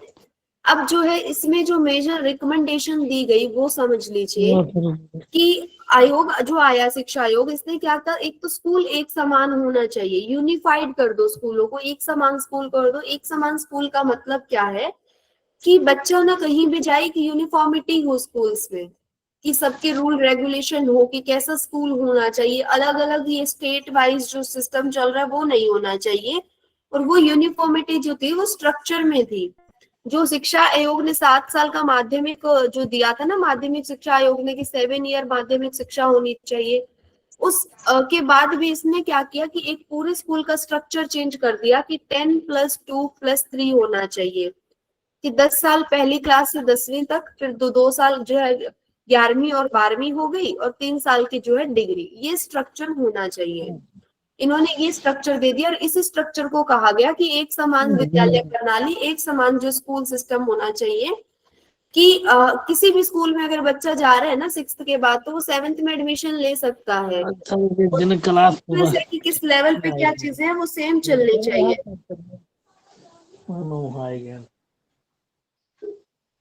अशोक जी माइक बंद कर लीजिए। कंपल्सरी एजुकेशन कर दी गई। 14 वर्ष के बच्चों के लिए जो है, सभी बच्चों के लिए शिक्षा निःशुल्क कर दी जाए और अनिवार्य कर दी जाए, ऐसा जो है सिफारिश की गई शिक्षा आयोग द्वारा। ये कौन है? प्लीज बातें नहीं करो। अशोक कुमार की आईडी से कौन जुड़ा हुआ है? क्या सुन तो क्या करें, वो भी ना जुड़ करके जो है बार बार बदतमीजी करते हैं और क्लास को डिस्टर्ब करते हैं। अशोक कुमार की आईडी से कौन जुड़ा हुआ है? अपना माइक म्यूट करें। इनको भी रिमूव करा दीजिए सर। बना दीजिए। मनसा मैडम 4-5 लोगों को होस्ट बना दीजिए, सबको रिमूव करिए जो लोग फालतू काम कर रहे हैं। मनसा remove मैम कर मुझे भी बना दीजिए, मैं रिमूव कर दूंगा मनसा सबको। मैडम ने लिंक जनरेट किया हो तभी तो बना देंगे वो। गूगल मीट पे कर रहे हो ना काम? एक मिनट सर, मैं ऑप्शन देख रही हूँ को होस्ट का लिंक मैंने जनरेट किया है, बट मेरे यहाँ से लैपटॉप में देख रही, इतनी जल्दी मुझसे हो नहीं पा रहा है। तो आप लोग कृपा करके, बड़े लोग हैं, कोई बच्चे नहीं है, बार बार ये नादानी मत करिए, सिस्टम को थोड़ा सा टाइम लगता है। अब वो तिवारी सर है नहीं, मैं भी चाह रही हूँ कि आप लोगों को होस्ट बना दूं, लेकिन मैं बार बार देख रही हूँ, मैं उतना रीड भी नहीं कर पा रही हूँ, ऑप्शन नहीं मुझे समझ में आ रहा है। कोई बात नहीं मैडम, बाकी लोग थोड़ा ठीक ध्यान मैम, आप दीजिए परेशान ना अपना। हो। ठीक मैम। सर डिसिप्लिन देखिए अपना अपना सब लोग, कम से कम हम लोग माइक ऑन हो जा रहा है बार बार। अशोक जी क्या बात है, क्यों नहीं समझ पा रहे हैं ये आप बात क्लास को? में कोई छोटे बच्चे नहीं है, अभी क्लास इससे पहले संदीप सर की ली गई है, तो मोनिका मैम की क्लास में इतना बहुत डिस्टरबेंस करना आप अपने लिए कर रहे हैं, तो इतनी तो समझदारी होनी चाहिए। सारे एक साथ ऐसे एकदम लोगों बोलने को लग जाते हैं, जोड़ने टाइम हमारा सब इसी में चला जाता है। बताइए, एक बात रोज समझाए। मैम आप ये कंटिन्यू कुछ लोग करिए, मैं मैम देख रही बदतमीज हूँ। टाइप के इन लोग लोगों को हैं फिर जो वही बार बार ऐसा परेशान करने का काम करते हैं। नहीं पढ़ने मत बोलिए, क्या मतलब है जोड़ने का? अरे क्लास चलाइए, बकवास मत करिए। चलिए कोई बात नहीं, सभी मत बोलिए, एक एक करके हम एक दूसरे को चुप कराने के लिए बोलेंगे तो शायद मुझे लगता है हम सबका ही माइक ऑन हो जाएगा, तो ऐसा हमें नहीं करना चाहिए। चलिए मनसा मैम है, अभय सर है, देख रहे हैं, अगर किसी का माइक ऑन होगा तो सर और मैम बोल देंगे, और बाकी चीजें चल रही हैं। ठीक है, समझ अपनी पढ़ाई पे फोकस करिए, सभी ध्यान से सुनते रहिए। ठीक है, मेजर रिकमेंडेशन हम पढ़ रहे थे शिक्षा आयोग के, तो मेजर रिकमेंडेशन अब तक जो हमने 3 पढ़े, पहला की एक समान विद्यालय प्रणाली, एक स्ट्रक्चर होना चाहिए 10+2+3 का, और सब जो 14 वर्ष की आयु के सभी बच्चों के लिए शिक्षा को निःशुल्क और अनिवार्य कर दिया जाए। और 3 लैंग्वेज फॉर्मूला जो था, मातृ भाषा या क्षेत्रीय भाषा हो पहली, फिर राज्य की आधिकारिक भाषा, और फिर जो है अंग्रेजी या अन्य आधुनिक भारतीय भाषा कोई अगर है तो वो होनी चाहिए। इस तरह जो है 3 लैंग्वेज कर दी गई कि प्रायोरिटी जो पहली लैंग्वेज रहेगी, पहली भाषा रहेगी, मातृभाषा या क्षेत्रीय भाषा रहेगी। ठीक है, ठीक है। उसके बाद हम चलते करिकुलम से रिलेटेड, शिक्षक के विकास से रिलेटेड जो क्या क्या चेंजेस, क्या सिफारिशें जो है रिकमेंड की गई थी, उन पे हम बात करते हैं कि पाठ्यक्रम में विज्ञान, गणित, सामाजिक अध्ययन, व्यवसायिक शिक्षा और कार्य अनुभव पर जोर दिया गया। ये चीजें तो देखो सब पे ना मेन चली है, हर एक जितने भी आयोग आए हैं उन सब ने कहा है कि जो अलग अलग सब्जेक्ट्स उन्होंने ऐड करने की ही बात की है कि डाइवर्सिफाइड हो, ये नहीं कि एक ही सब्जेक्ट पढ़ाए जा रहे हो। तो चीजें जो है उसमें विज्ञान भी हो, गणित हो, सामाजिक अध्ययन है, व्यवसायिक शिक्षा है, कार्य अनुभव पर जोर दिया जाए। टीचर एजुकेशन वही शिक्षक और प्रशिक्षण की गुणवत्ता हो, मनोबल में सुधार किया जाए। सारी चीजें इनमें पॉजिटिव आएगी, ये कॉमन चीजें हैं, यहाँ से कोई स्पेसिफिक वाली चीज नहीं है। माध्यमिक स्तर पर जो है ये याद रखना कि इन्होंने ये कहा कि जो माध्यमिक जो प्राथमिक शिक्षा है ना, वो मातृभाषा या क्षेत्रीय भाषा में ही होनी चाहिए बच्चे के। और 3 लैंग्वेज फॉर्मूला जो था इसको और अच्छे से डिफाइन कर दिया कोठारी कमीशन ने कि पहली मातृभाषा और क्षेत्रीय भाषा हो, दूसरी आपके स्टेट की जो भी आधिकारिक भाषा है, हिंदी है या अंग्रेजी है, अगर साउथ में है तो अंग्रेजी मान लीजिए आप, और नॉर्थ में है तो आप हिंदी मान लीजिए। और उसके बाद जो अन्य लैंग्वेज है ना, कोई भी आपकी जो है स्टेट की या फिर इंडिया की हम बात करें, उसके बाद 3rd लैंग्वेज कोई भी आप यूज कर सकते हो। ठीक है, उसके बाद इंक्लूसिविटी, यहाँ पे ये भी याद रखना कि समावेशी और एक समानता जो है अधिकारों की बात की गई, उससे रिलेटेड कुछ चीजें दी गई कि एक तो लड़कियों, पिछड़े वर्गों और जनजातीय समूहों की शिक्षा को बढ़ावा दिया जाए। समावेशी शिक्षा का इन्होंने यहाँ इस रूप में जो उजागर किया था थोड़ा सा कि जो भी लड़कियां हैं उनको भी इंक्लूड किया जाए, जो पिछड़े वर्गों से है उनको भी इंक्लूड किया जाए, ST ST जो जाति से है, किसी ट्राइबल ग्रुप से, जनजातीय समूहों से, उनकी शिक्षा को बढ़ावा दिया जाए। ग्रामीण और पिछड़े क्षेत्रों में शैक्षिक सुविधाओं में सुधार किया जाए और बेसिक शिक्षा और आजीवन सीखने को प्रोत्साहन दिया जाए। अडल्ट एजुकेशन जो है बेसिक शिक्षा को जोड़ने वाला भी यही आयोग रहा है। कोठारी आयोग जो था, इसी आयोग ने बेसिक शिक्षा पे बल दिया था और इन्होंने जोड़ा था, और लड़कियों के लिए शिक्षा की भी बात स्पेसिफिकली इन्होंने ऐड की थी। ठीक है, ये याद रखना यहाँ तक। अब इसके बाद जो हम इन दोनों आयोग के क्वेश्चंस करेंगे। 2 आयोग एक साथ करवाने का मोटिव क्या था वो अब समझ के चलना। क्योंकि जब हम एक आयोग करते हैं ना तो आंसर देना इजी हो जाता है कि इसी आयोग से सारे क्वेश्चन है। इसलिए हम 2 आयोग आज किए हैं हमने, ताकि 2 आयोग के जब क्वेश्चन मिक्स होंगे तो आपको थोड़ा सा कॉम्प्लेक्सिटी फील हो, थोड़ा सा पता लगे कि क्वेश्चन जो है इसमें से भी हो सकता है, इसमें से भी हो सकता है, क्योंकि चीजें जो है बहुत ही कम चीजें ऐसी हैं जो कि डिफरेंट है, अदरवाइज जो कॉमन चीजें हैं वो सेम चलती है। क्योंकि जो पहले आयोग में जो चीज आ गई ना वो दूसरे आयोग में ली जाएंगी, क्योंकि इसमें जो अच्छी चीजें थी वो तो हम इसमें भी कंटिन्यू रखेंगे ना। न्यू आयोग जो आएगा उसमें भी हम क्या करेंगे, जो अच्छी चीजें थी वो कंटिन्यू रखेंगे और कुछ और नई चीजें ऐड करेंगे, जो भी गैप लगेगा हम उसको देखते हुए। ठीक है गीता जी, पीपीटी सबको शो हो रही है, आप एक बार अपना नेटवर्क कनेक्शन चेक कर लीजिए। ठीक है चलिए, यहीं तक के तो हमारे 2 आयोग हो चुके हैं, एक हमने कल कर लिया था। और अब हम चलते हैं एमसीक्यूज की तरफ। कमेंट बॉक्स में सब अपना आंसर लिखेंगे। सबसे पहला क्वेश्चन है, माध्यमिक शिक्षा आयोग को डैश के नाम से भी जाना जाता था, बताइए। पहला आंसर ही रॉन्ग आया। रूप मौर्य जी फिर से पढ़िए, मैंने अभी बताया कि 2 आयोग इसीलिए पढ़ाए हैं ताकि आप मुदालियर आयोग। जी फटाफट लिखिए आंसर, बाकी सब भी लिखिए। बहुत बढ़िया, यहीं से आपको पता लगेगा। चलिए देखिए, सबसे पहला जो आयोग हमने 1992 का, चलो पहले बता देती हूँ, इसको जो है मुदालियर कहा जाता है, मुदालियर आयोग, क्योंकि जो है डॉक्टर ए लक्ष्मण स्वामी मुदालियर जो इसके अध्यक्ष रहे थे और उन्हीं के नाम से इसको जाना जाता है। सबसे जो पहला यूनिवर्सिटी आया था ना, यूनिवर्सिटी वाला विश्वविद्यालय, उसको किस नाम से जाना जाता था, राधा कृष्णन, क्योंकि डॉक्टर सर्वपल्ली राधाकृष्णन जो उसके अध्यक्ष रहे थे, राधाकृष्णन आयोग। उसके बाद जो माध्यमिक शिक्षा आयोग आया, इसको जाना जाता है मुदालियर के नाम से, मुदालियर आयोग कहा जाता है इसको, क्योंकि इसके जो अध्यक्ष थे डॉक्टर ए लक्ष्मण स्वामी मुदालियर रहे। उसके बाद जो है हमारा शिक्षा आयोग जो आया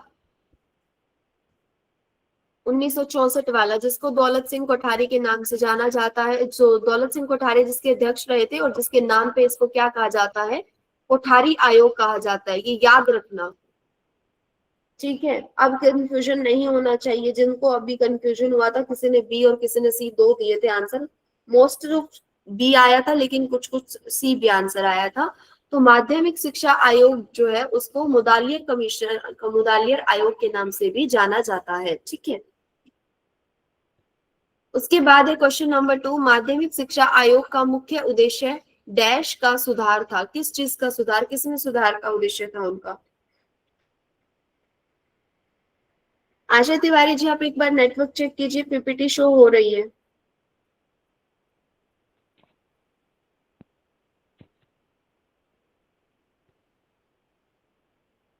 जी बहुत बढ़िया आंसर दिया है सबने। माध्यमिक शिक्षा आयोग जो है वो माध्यमिक स्कूल से याद रख लो कि जो हायर स्कूल है, सेकेंडरी माध्यमिक शिक्षा, सेकेंडरी एजुकेशन से ही आया था। तो सी ऑप्शन हो जाएगा कि सेकेंडरी जो एजुकेशन है, माध्यमिक शिक्षा है, उसमें सुधार के लिए इसका गठन किया गया था या स्थापित किया गया था। ठीक है, उसके बाद हम चलते हैं क्वेश्चन नंबर 3 पे। शिक्षा आयोग 1964-66 के अध्यक्ष कौन थे? देखो ऐसे क्वेश्चन आएंगे, doctor Radhakrishnan, doctor DS Kothari, doctor A Lakshmana Swami Mudaliar या जाकिर हुसैन।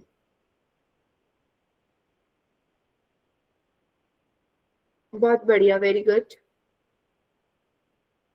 जी, बिल्कुल सही आंसर आया। डॉक्टर डीएस कोठारी जो है, दौलत सिंह कोठारी इसके चेयरमैन थे जो 1964-66 में शिक्षा आयोग आया।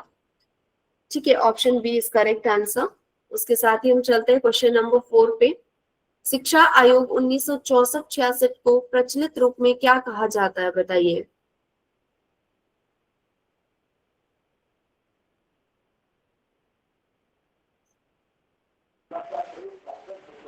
बहुत बढ़िया, सबके आंसर सही आ रहे हैं, बहुत बढ़िया। जो आयोग है, शिक्षा आयोग है, वो डीएस 1964 में जो आया, उसके अध्यक्ष कौन थे? दौलत सिंह कोठारी, और उसी के नाम पे इसको क्या कहा जाता है? कोठारी आयोग कहा जाता है। तो option number C correct answer हो जाएगा। उसके बाद हम चलते हैं क्वेश्चन नंबर 5 पे। निम्न में से कौन सी माध्यमिक शिक्षा आयोग की प्रमुख सिफारिश थी?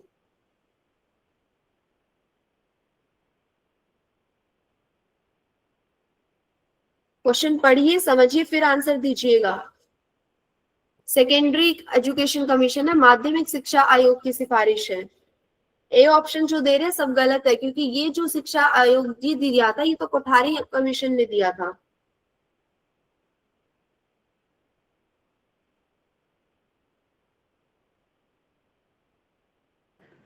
सामान्य विद्यालय प्रणाली।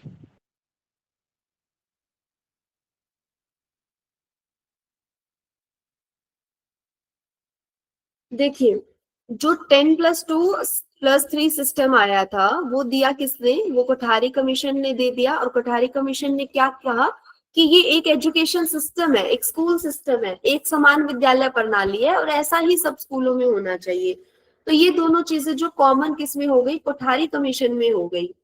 ठीक है, तो जो स्कूल की थी वो ये था मल्टीपर्पज स्कूल, बताया था ना मैंने, मल्टीपर्पज स्कूल याद रखना, बहुउद्देश्य जो विद्यालय थी।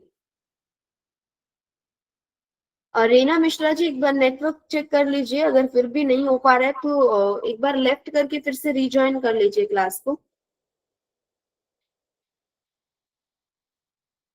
जी, तो यहाँ से ऑप्शन क्या सही होगा? माध्यमिक शिक्षा आयोग की जो मुख्य सिफारिश थी, बहुउद्देश्य विद्यालयों का प्रारंभ करना, ये उनकी मुख्य सिफारिश थी। लेकिन जो उसके बाद कोठारी कमीशन आया तो उसने 10+2+3 सिस्टम बना दिया कि सब स्कूलों में एक ही शिक्षा प्रणाली होनी चाहिए और उसी को फॉलो किया जाए। ठीक है, चलिए उसके बाद हम चलते हैं क्वेश्चन नंबर 6 पे। कोठारी शिक्षा आयोग ने शिक्षा का डैश ढांचा सुझाया। कौन सा ढांचा दिया, कौन सा सिस्टम पैटर्न दिया उन्होंने? जी, यहाँ पे ऑप्शन आपका सही हो जाएगा।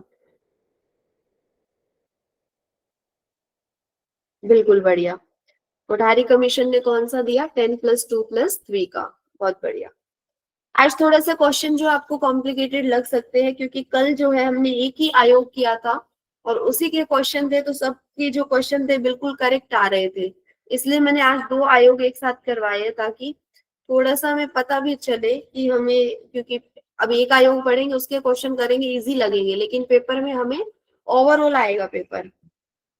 चलिए उसके बाद है क्वेश्चन नंबर 7। माध्यमिक शिक्षा आयोग ने डैश पर विशेष जोर दिया। किस पर जोर दिया? जी, मैराथन भी करवाएंगे सुशील शर्मा जी, बस कुछ एक एक्ट वगैरह है, थोड़े से शिक्षा आयोग है और फिर शिक्षा नीतियां हैं हमारी, और करिकुलम फ्रेमवर्क जो आए हैं वो 2-4 है, वो कर लेते हैं हम। उसके बाद हमारी मैराथन ही चलेगी, ओवरऑल पेपर करेंगे।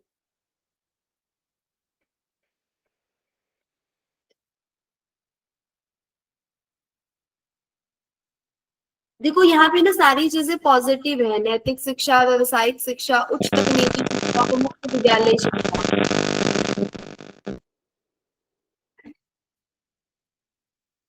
ठीक है, तो इसमें से थोड़ा आपको सोच के आंसर देना पड़ेगा। जी बहुत बढ़िया, किसी आंसर तो अच्छे आए हैं सबके। फिर भी B option is correct answer, जो मोस्ट ऑफ लोगों ने दिया है। व्यवसायिक शिक्षा की जो ये व्यवसायिक शिक्षा थी ना, उसको अलग से वो जोर पे दिया गया कि जो बच्चों को कौशल सिखाना है ना, कोई स्किल सिखानी है, तो वो माध्यमिक शिक्षा जो लेवल है ना, 6th क्लास है, वहां से स्टार्ट कर दो। तो ये चीज शुरुआत हो गई थी माध्यमिक शिक्षा आयोग से ही, लेकिन इस चीज पे और बल दे दिया गया कि कोठारी से आयोग आया तो उसमें भी इस चीज पे जो है स्पेसिफिकली वर्क किया गया, और आते आते 2020 की जो एनईपी आई है उसमें इसको बहुत अच्छे से और अच्छे से अप्लाई भी किया गया है। ठीक है, तो इसका बी ऑप्शन करेक्ट हो जाएगा। उसके बाद है क्वेश्चन नंबर 8। राष्ट्रीय विकास हेतु शिक्षा का विचार किस आयोग ने प्रस्तुत किया?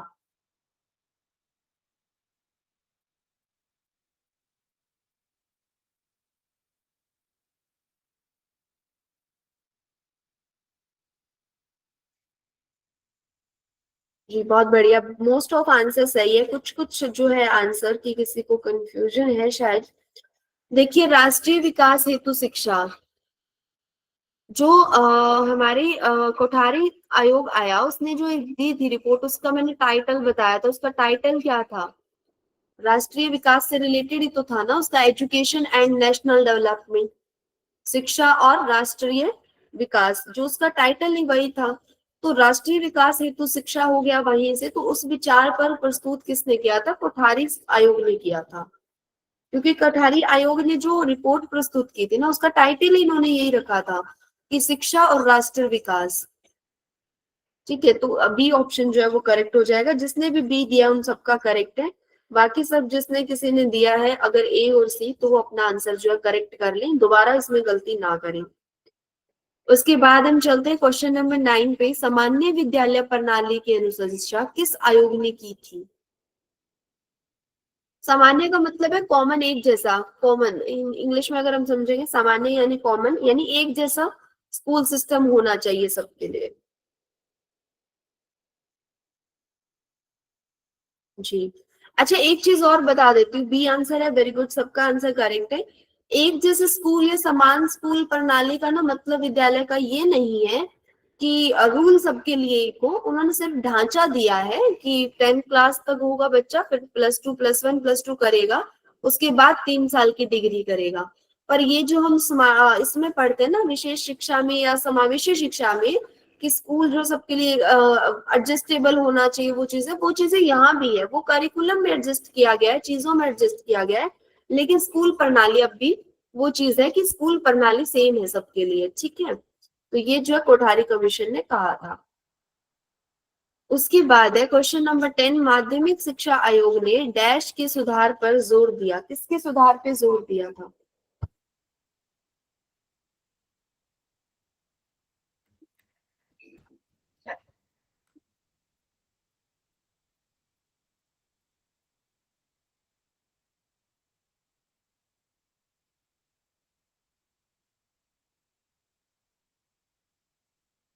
यहाँ तो सब इक्वली चल रहे हैं, ए बी सी डी सब आंसर आ रहे हैं।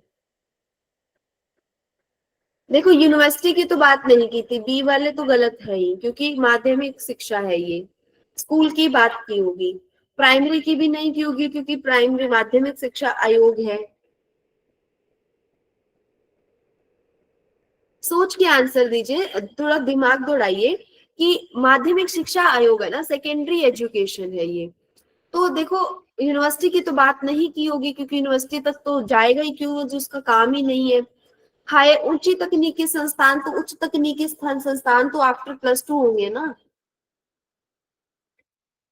हायर स्टडीज तो आफ्टर स्कूल होगी ना, आफ्टर स्कूल की तो बात ही नहीं कर रहे, वो स्कूल की बात कर रहा है। तो स्कूल में से तो हमारा ऑप्शन ही एक आया हुआ है हमारे पास। सोचने की जरूरत वैसे नहीं थी, पर ये दिमाग लगाने की जरूरत थी कि ऑप्शन कौन सा रिलेटेड है स्कूल से। अगर ये क्वेश्चन किसी ने नहीं भी पढ़ा हो ना, और फिर भी अगर आप इतना सोचो कि माध्यमिक शिक्षा आयोग है, तो देखो यूनिवर्सिटी पे तो नहीं जाएगा, स्कूल का बात हो रही है। और प्राइमरी में भी नहीं आएगा, क्योंकि प्राइमरी तो माध्यमिक से नीचे चला गया। उच्च तकनीकी संस्थान जो हायर स्टडी में चला गया, तो ऑप्शन ही हमारे पास एक बचता है। कुछ क्वेश्चन ऐसे भी सॉल्व हो जाते हैं, भले ही आपने ना पढ़े हो। माध्यमिक शिक्षा आयोग ने परीक्षा प्रणाली पे जोर दिया था। परीक्षा प्रणाली को इन्होंने सेमेस्टर सिस्टम में देने की बात कही थी, कि जो है सेमेस्टर सिस्टम होना चाहिए, ताकि बच्चों पे जो परीक्षा का बर्डन आता है ना, एग्जाम का बर्डन आता है, तो उसको कम किया जा सके। चलिए, उसके बाद हम चलते हैं क्वेश्चन नंबर 11 पे। माध्यमिक शिक्षा आयोग ने माध्यमिक स्तर पर डैश शुरू करने की सिफारिश की थी। अब इसमें से चीजें जो है अपनी सोच समझ के हिसाब से दीजिएगा, कि माध्यमिक शिक्षा आयोग है, माध्यमिक जो 11 साल से 17 साल की उम्र के जो बच्चे, यानी 6th क्लास से स्टार्ट हो गई है।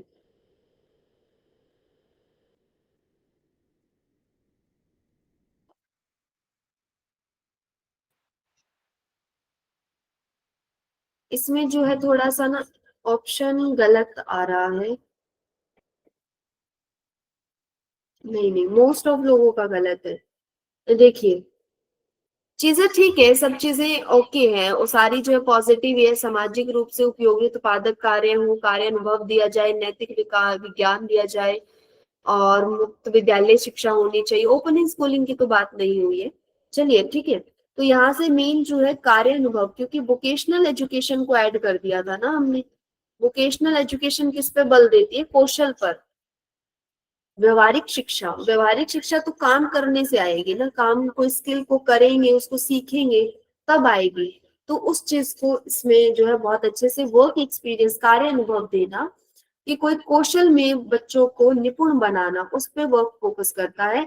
तो इसमें जो ऑप्शन हो जाएगा हमारा बी ऑप्शन करेक्ट होगा, वर्क एक्सपीरियंस।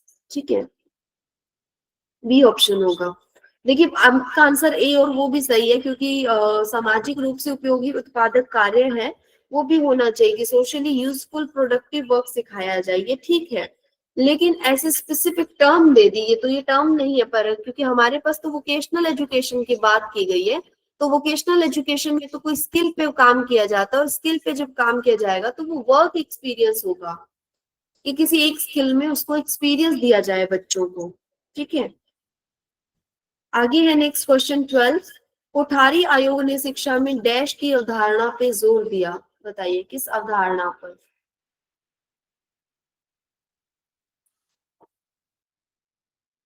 अब यहाँ पे आंसर सारे पॉजिटिव है, लेकिन आपको सोच समझ के अनुसार जो आपको एक आंसर निकालना है। देखिए ए और बी जो है आंसर दोनों चल रहे हैं, अब देखते हैं किसका सही होगा।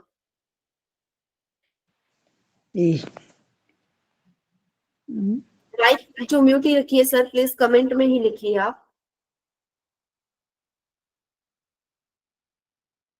अब तक हमने 3 आयोग पढ़े, धार्मिक जो इंस्ट्रक्शन है उसकी बात नहीं की, ऑनलाइन की हमने कहीं नहीं की, तो ऑप्शन तो हमारा ए और बी में से होगा। अब देखिए कोठारी कमीशन ने जो बोला था, ये बोला था कि 14 वर्ष के बच्चों की शिक्षा जो है फ्री कर दी जाए।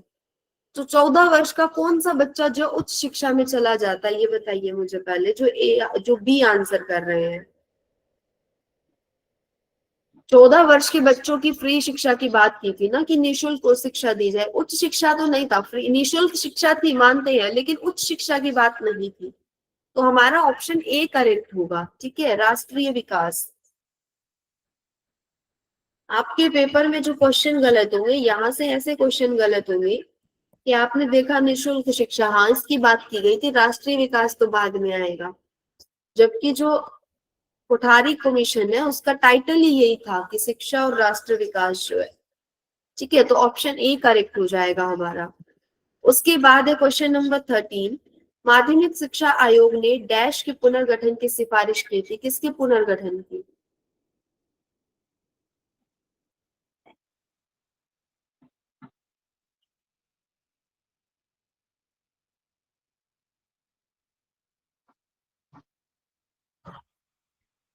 जी वेरी गुड, बहुत अच्छा आंसर, सबने सही आंसर दिया है कि माध्यमिक विद्यालय पाठ्यक्रम की पुनर्गठन की सिफारिश की थी कि जो माध्यमिक शिक्षा है या विद्यालय का जो हमारा ढांचा है उसको पुनर्गठित किया जाए, रीऑर्गेनाइज किया जाए। ठीक है, तो ऑप्शन बी करेक्ट हो जाएगा, सबका आंसर करेक्ट है। चलिए इसी के साथ हम चलते हैं क्वेश्चन नंबर 14। शिक्षा को जीवन आवश्यकताओं और जन आकांक्षाओं से जोड़ना चाहिए, यह विचार किस आयोग ने दिया।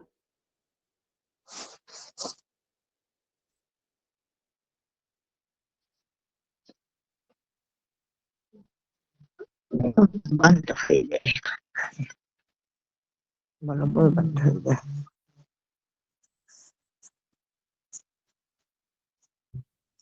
जी बहुत बढ़िया, सबका आंसर करेक्ट है, 90% लोगों का आंसर करेक्ट है। सी ऑप्शन जो है करेक्ट हो जाएगा, कोठारी कमीशन।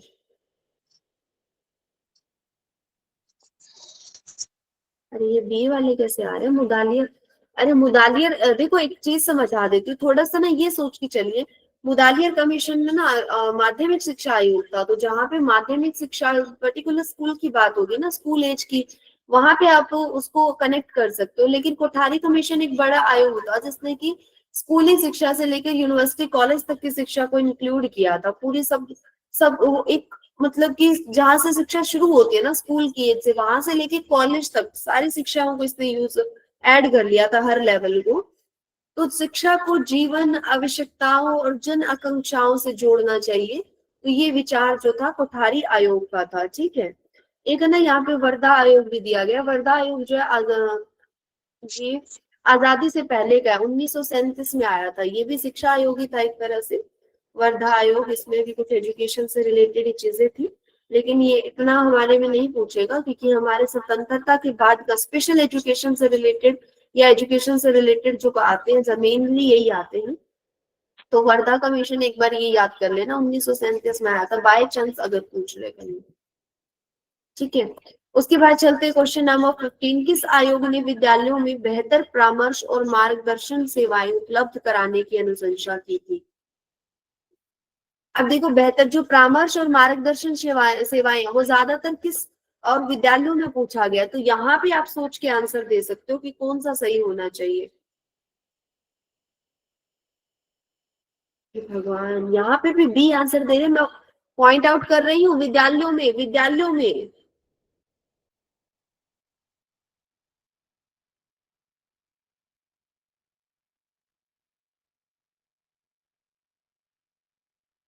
बाबू जागा था तू क्वेश्चन समझ आया है? जानी सोवत हो जी, अब हमसे सही आ रहे हैं, चलो बढ़िया है। किस आयोग ने विद्यालयों में बेहतर परामर्श और मार्गदर्शन सेवाएं उपलब्ध कराने की अनुशंसा की थी? तो पहली चीज तो विद्यालय ही मेंशन कर दिया, सोचने की जरूरत नहीं थी। और फिर परामर्श और सेवाएं उपलब्ध करवा रहे हैं, तो ये तो हमने पढ़ा भी था ना कि गाइडेंस एंड काउंसलिंग की बात किसने की थी? मुदालियर कमिश्नर ने, मुदालियर आयोग ने की थी। तो ऑप्शन ए करेक्ट हो जाए। चलिए, ये क्वेश्चन आपके लिए नया है, ये हमने नहीं पढ़ा है नोट्स में। अगर फिर भी किसी को पता है या तुक्का लगाना है तो एक बार ट्राई कर लेते हैं, सही आंसर मैं बता ही दूंगी। कोठारी आयोग ने सुझाव दिया कि शिक्षा पर व्यय राष्ट्रीय आय का कितना प्रतिशत होना चाहिए। जो हमारा जीडीपी है ना, उसका कितना जो है परसेंट, कितना परसेंट जीडीपी जो है एजुकेशन पे लगना चाहिए। चलिए, ये तुक्के वाला क्वेश्चन है, आप तुक्का लगा सकते हैं अगर किसी को नहीं पता है तो।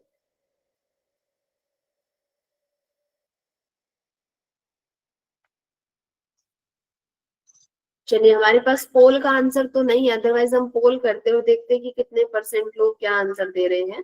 इसका आंसर तो मैं ही आपको बता देती हूँ कि इसमें जो है 6% है। ठीक है, ये याद रखना। कोठारी जो आयोग था इसने कहा कि 6% जो है जीडीपी का हमारी एजुकेशन पर लगना चाहिए। ठीक है, एक्सपेंड होना चाहिए। तो ये याद रख लेना कि कोठारी आयोग ने कितना परसेंट जीडीपी का परसेंट दिया था? 6% दिया था। ठीक है, सी ऑप्शन करेक्ट हो जाएगा। उसके बाद चलते हैं क्वेश्चन नंबर 17 पे। माध्यमिक शिक्षा आयोग ने डैश शिक्षण में सुधार पर विशेष जोर दिया था, बताइए किस पर?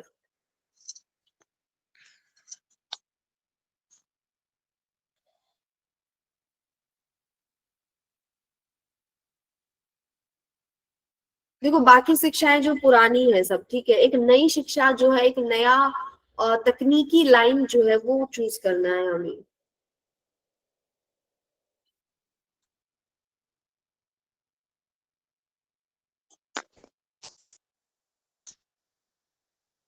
देखो, संगीत शिक्षा, भूगोल शिक्षा, शारीरिक शिक्षा, ये सब तो पुराने टाइम से चलते ही आ रहे थे ना, गुरुकुल टाइम से जो चीजें चल रही थी सब चीजें वही है। लेकिन विज्ञान की बात कहाँ आके करेंगे कि बताओ ना, कुछ नया जोड़ेंगे ना। जब हम आयोग बनाएंगे, तकनीकी की तरफ चलने की बात की गई, साइंस जो है विज्ञान है उसकी तरफ बढ़ने की बात की गई। बाकी सब चीजें तो हमारे गुरुकुल के टाइम से चलती आ रही है, जब शिक्षा जो गुरुकुल में दी जाती थी। जी,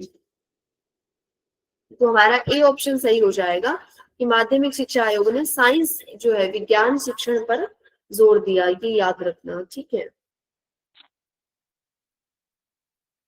चलिए, ये क्वेश्चन ऐसे थोड़े से आपको हो सकता है कंफ्यूजन हो सकते हैं, क्योंकि बाद में जब हम पढ़ते हैं ना तो सब एक जैसा दिखता है। तो आपको रिवीजन करनी पड़ेगी, जितना बार बार इन क्वेश्चंस को सॉल्व करोगे उतना जो है बार बार समझ पाओगे। कोठारी आयोग ने राष्ट्रीय एकता प्राप्त करने हेतु डैश की सिफारिश की।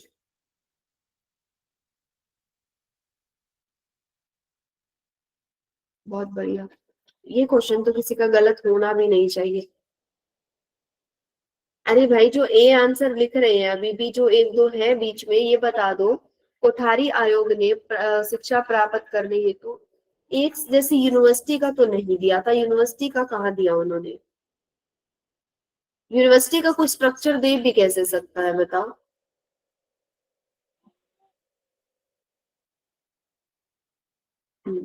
बी ऑप्शन है कि एक समान विद्या जो है शिक्षा स्कूल प्रणाली दे दी थी कि 10+2+3 होगा और बैचलर डिग्री जो रहेगी मिनिमम 3 साल की रहेगी और कुछ डिग्रियां जो है 4 और 5 की भी होती हैं, आज भी होती हैं, ठीक है।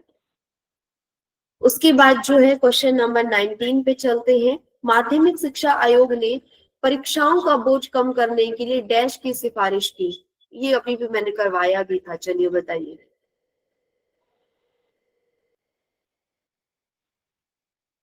बहुत बढ़िया, सबका आंसर सही है। ये सेमेस्टर सिस्टम की शुरुआत इन्होंने की थी कि सेमेस्टर सिस्टम होना चाहिए, ठीक है। चलिए, सबका आंसर करेक्ट है, वेरी गुड। उसके बाद हम चलते हैं क्वेश्चन नंबर 20। कोठारी आयोग ने शिक्षक शिक्षा में डैश के महत्व पर बल दिया। कोठारी आयोग ने शिक्षक शिक्षा में डैश के महत्व पर बल दिया। जो टीचर्स की एजुकेशन है वो कैसी होनी चाहिए, मतलब ये कहने का। बहुत बढ़िया आंसर आ रहे हैं सबके।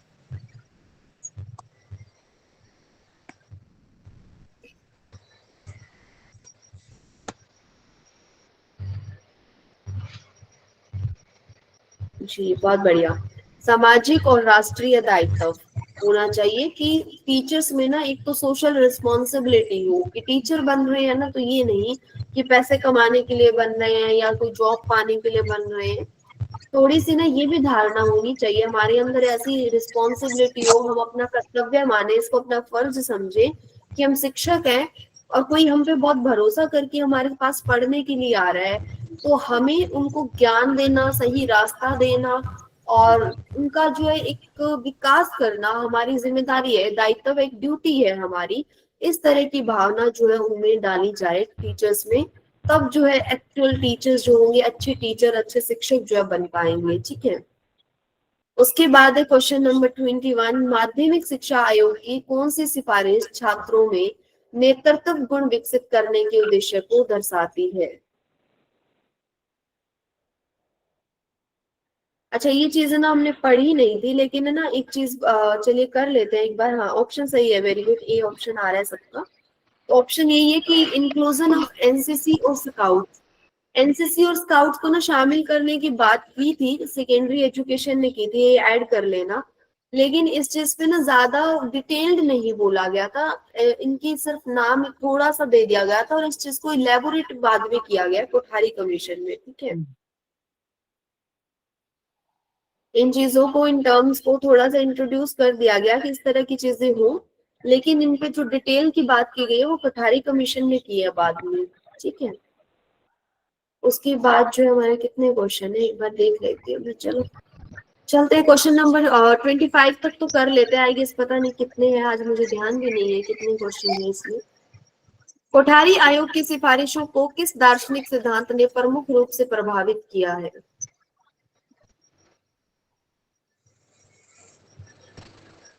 अपनी समझ से आंसर दीजिए, बहुत अच्छा आंसर दे पाएंगे आप, सबका आंसर करेक्ट हो जाएगा अगर समझ से देंगे। जी बहुत बढ़िया।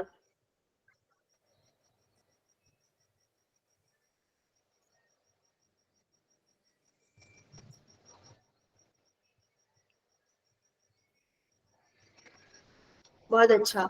जो लोकतांत्रिक समाजवाद है उसको, उस सिद्धांत क्योंकि डेमोक्रेटिक सोशलिज्म होना चाहिए, इस सिद्धांत ने बहुत जो है एक कोठारी कमीशन को प्रभावित किया है, या इससे जो है काफी प्रभावित है कोठारी आयोग कि लोकतांत्रिक समाजवाद की स्थापना की जाए, ठीक है। उसके बाद है क्वेश्चन नंबर 23। माध्यमिक शिक्षा आयोग ने फुर्सत के लिए शिक्षा की अवधारणा पर जोर दिया। यह अवधारणा डैश पर बल देती है, किस पर बल देती है बताओ? ये ना फुर्सत का मतलब यहाँ पे ना थोड़ा सा वो है कि लेजर टाइम जो होता है ना, फ्री टाइम होता है, जो आज की शिक्षा में हम कह देते हैं को करिकुलर जो एक्टिविटी, सह शैक्षणिक कार्यक्रम जो है, कार्यविधियां हैं, उनकी बात कर रहे हैं। अवकाश समय का रचनात्मक एवं उत्पादक उपयोग। वेरी गुड, बहुत सही आंसर दिया है सबने। बी ऑप्शन जो है वो करेक्ट हो जाएगा कि फुर्सत के लिए शिक्षा का मतलब क्या है कि जो फ्री टाइम है ना, अवकाश का टाइम है, कोई फ्री लेक्चर दे रहे हैं, कोई गैप पीरियड दे रहे हैं, फ्री टाइम दे रहे हैं या आप रिसेस टाइम दे रहे हो, तो उस समय का रचनात्मक और उत्पादक उपयोग किया जाए। उस टाइम को ऐसे अरेंज किया जाए कि बच्चा उसमें भी कुछ प्रोडक्टिव सीख ले, ठीक है। चलिए ओके, क्वेश्चन जो है आज के कुछ 23 क्वेश्चंस थे। अब तक यहाँ पे जो किसी को कोई डाउट है तो मुझे बताइए। एक चीज और, इस इसको रिवाइज आपको करना पड़ेगा बार बार, जो है तीनों आयोग को एक साथ पढ़ लीजिएगा, तो आपके जो डाउट है ना यहाँ से कि किसने क्या कहा होगा, तो वो थोड़ा सा और क्लियर हो जाएगा। ठीक है, thank you so much ma'am. Thank you. Okay, good night. Good night. जिसका कोई डाउट नहीं है वो लेफ्ट कर सकते हैं। अगर किसी का डाउट है तो हम 5 मिनट है यहाँ पे जुड़े हुए, आप डिस्कस कर सकते हैं। जी, प्रैक्टिस पेपर मिलेंगे पूजा अवस्थी, और अभी जो हमारे कुछ जो इम्पोर्टेंट है वो चीज हम टॉपिक वाइज करेंगे। बाकी जो एक्ट जो है ना, जैसे मैंने वर्धा बताया, वर्धा स्कीम आई थी या वर्धा आयोग आया था, ये सारे छोटे छोटे जो चीजें हैं वो हम ईयर वाइज जो एमसीक्यूज में प्रैक्टिस कर लेंगे। और जैसे ही हमारे ये 2-4 एक्ट और हैं, पॉलिसीज हैं, वो खत्म हो जाए, उसके बाद हम ना ओवरऑल जो है स्पेशल एजुकेशन की मैराथन क्लास चलाएंगे, और उसमें हम ओवरऑल क्वेश्चन लेंगे। पुराने पेपर्स जो है, चाहे वो DSSB के हो या कहीं के भी, स्पेशल एजुकेटर के जो भी पेपर हैं वहीं से सारे क्वेश्चन कोशिश करेंगे हम उठाए। ठीक है, और अगर आपके पास भी कोई बुक है, कोई भी कंटेंट है जहां से आपको लगता है कि हमारे पास पेपर है, तो आप वो भी मुझे जो है सर के माध्यम से या मैम के माध्यम से फॉरवर्ड करवा दीजिए, ताकि वो भी क्वेश्चंस में सब जगह से ऐड करूंगी कि जितने ज्यादा क्वेश्चन हो सके, हम स्पेशल एजुकेशन से कोई क्वेश्चन नहीं छोड़ेंगे, पूरे क्वेश्चन जो है हम ट्राई करेंगे। ठीक है, चलिए, थैंक यू। हाँ मैम, जी प्रीवियस जितने भी डिसेबिलिटी से रिलेटेड क्वेश्चन है प्रीवियस ईयर के, वो भी सॉल्व करवा दीजिएगा। जी मैम, आप सेंड कर दीजिए, कोई इशू नहीं है, हम जरूर सॉल्व कर लेंगे, कोई दिक्कत नहीं है। Okay, thank you. ठीक है, आप स्कैन कर लीजिए अगर आपके पास कोई बुक में है, अगर आप कोई लिंक है आपके पास, कहीं PDF है, कुछ भी है, जैसे भी है, तो अगर आपके पास बुक है तो उसमें से स्कैन करके PDF आप मैम को भेज दीजिए, सर को भेज दीजिए, मुझे मिल जाएगी। और हम जो उसको हिंदी और इंग्लिश दोनों में ही करके जो PDF एक बना लेंगे, PPT बना लेंगे, और उसको जैसे हम MCQs अब कर रहे हैं उसी तरह से MCQs बना के करेंगे। Thank you madam, good night.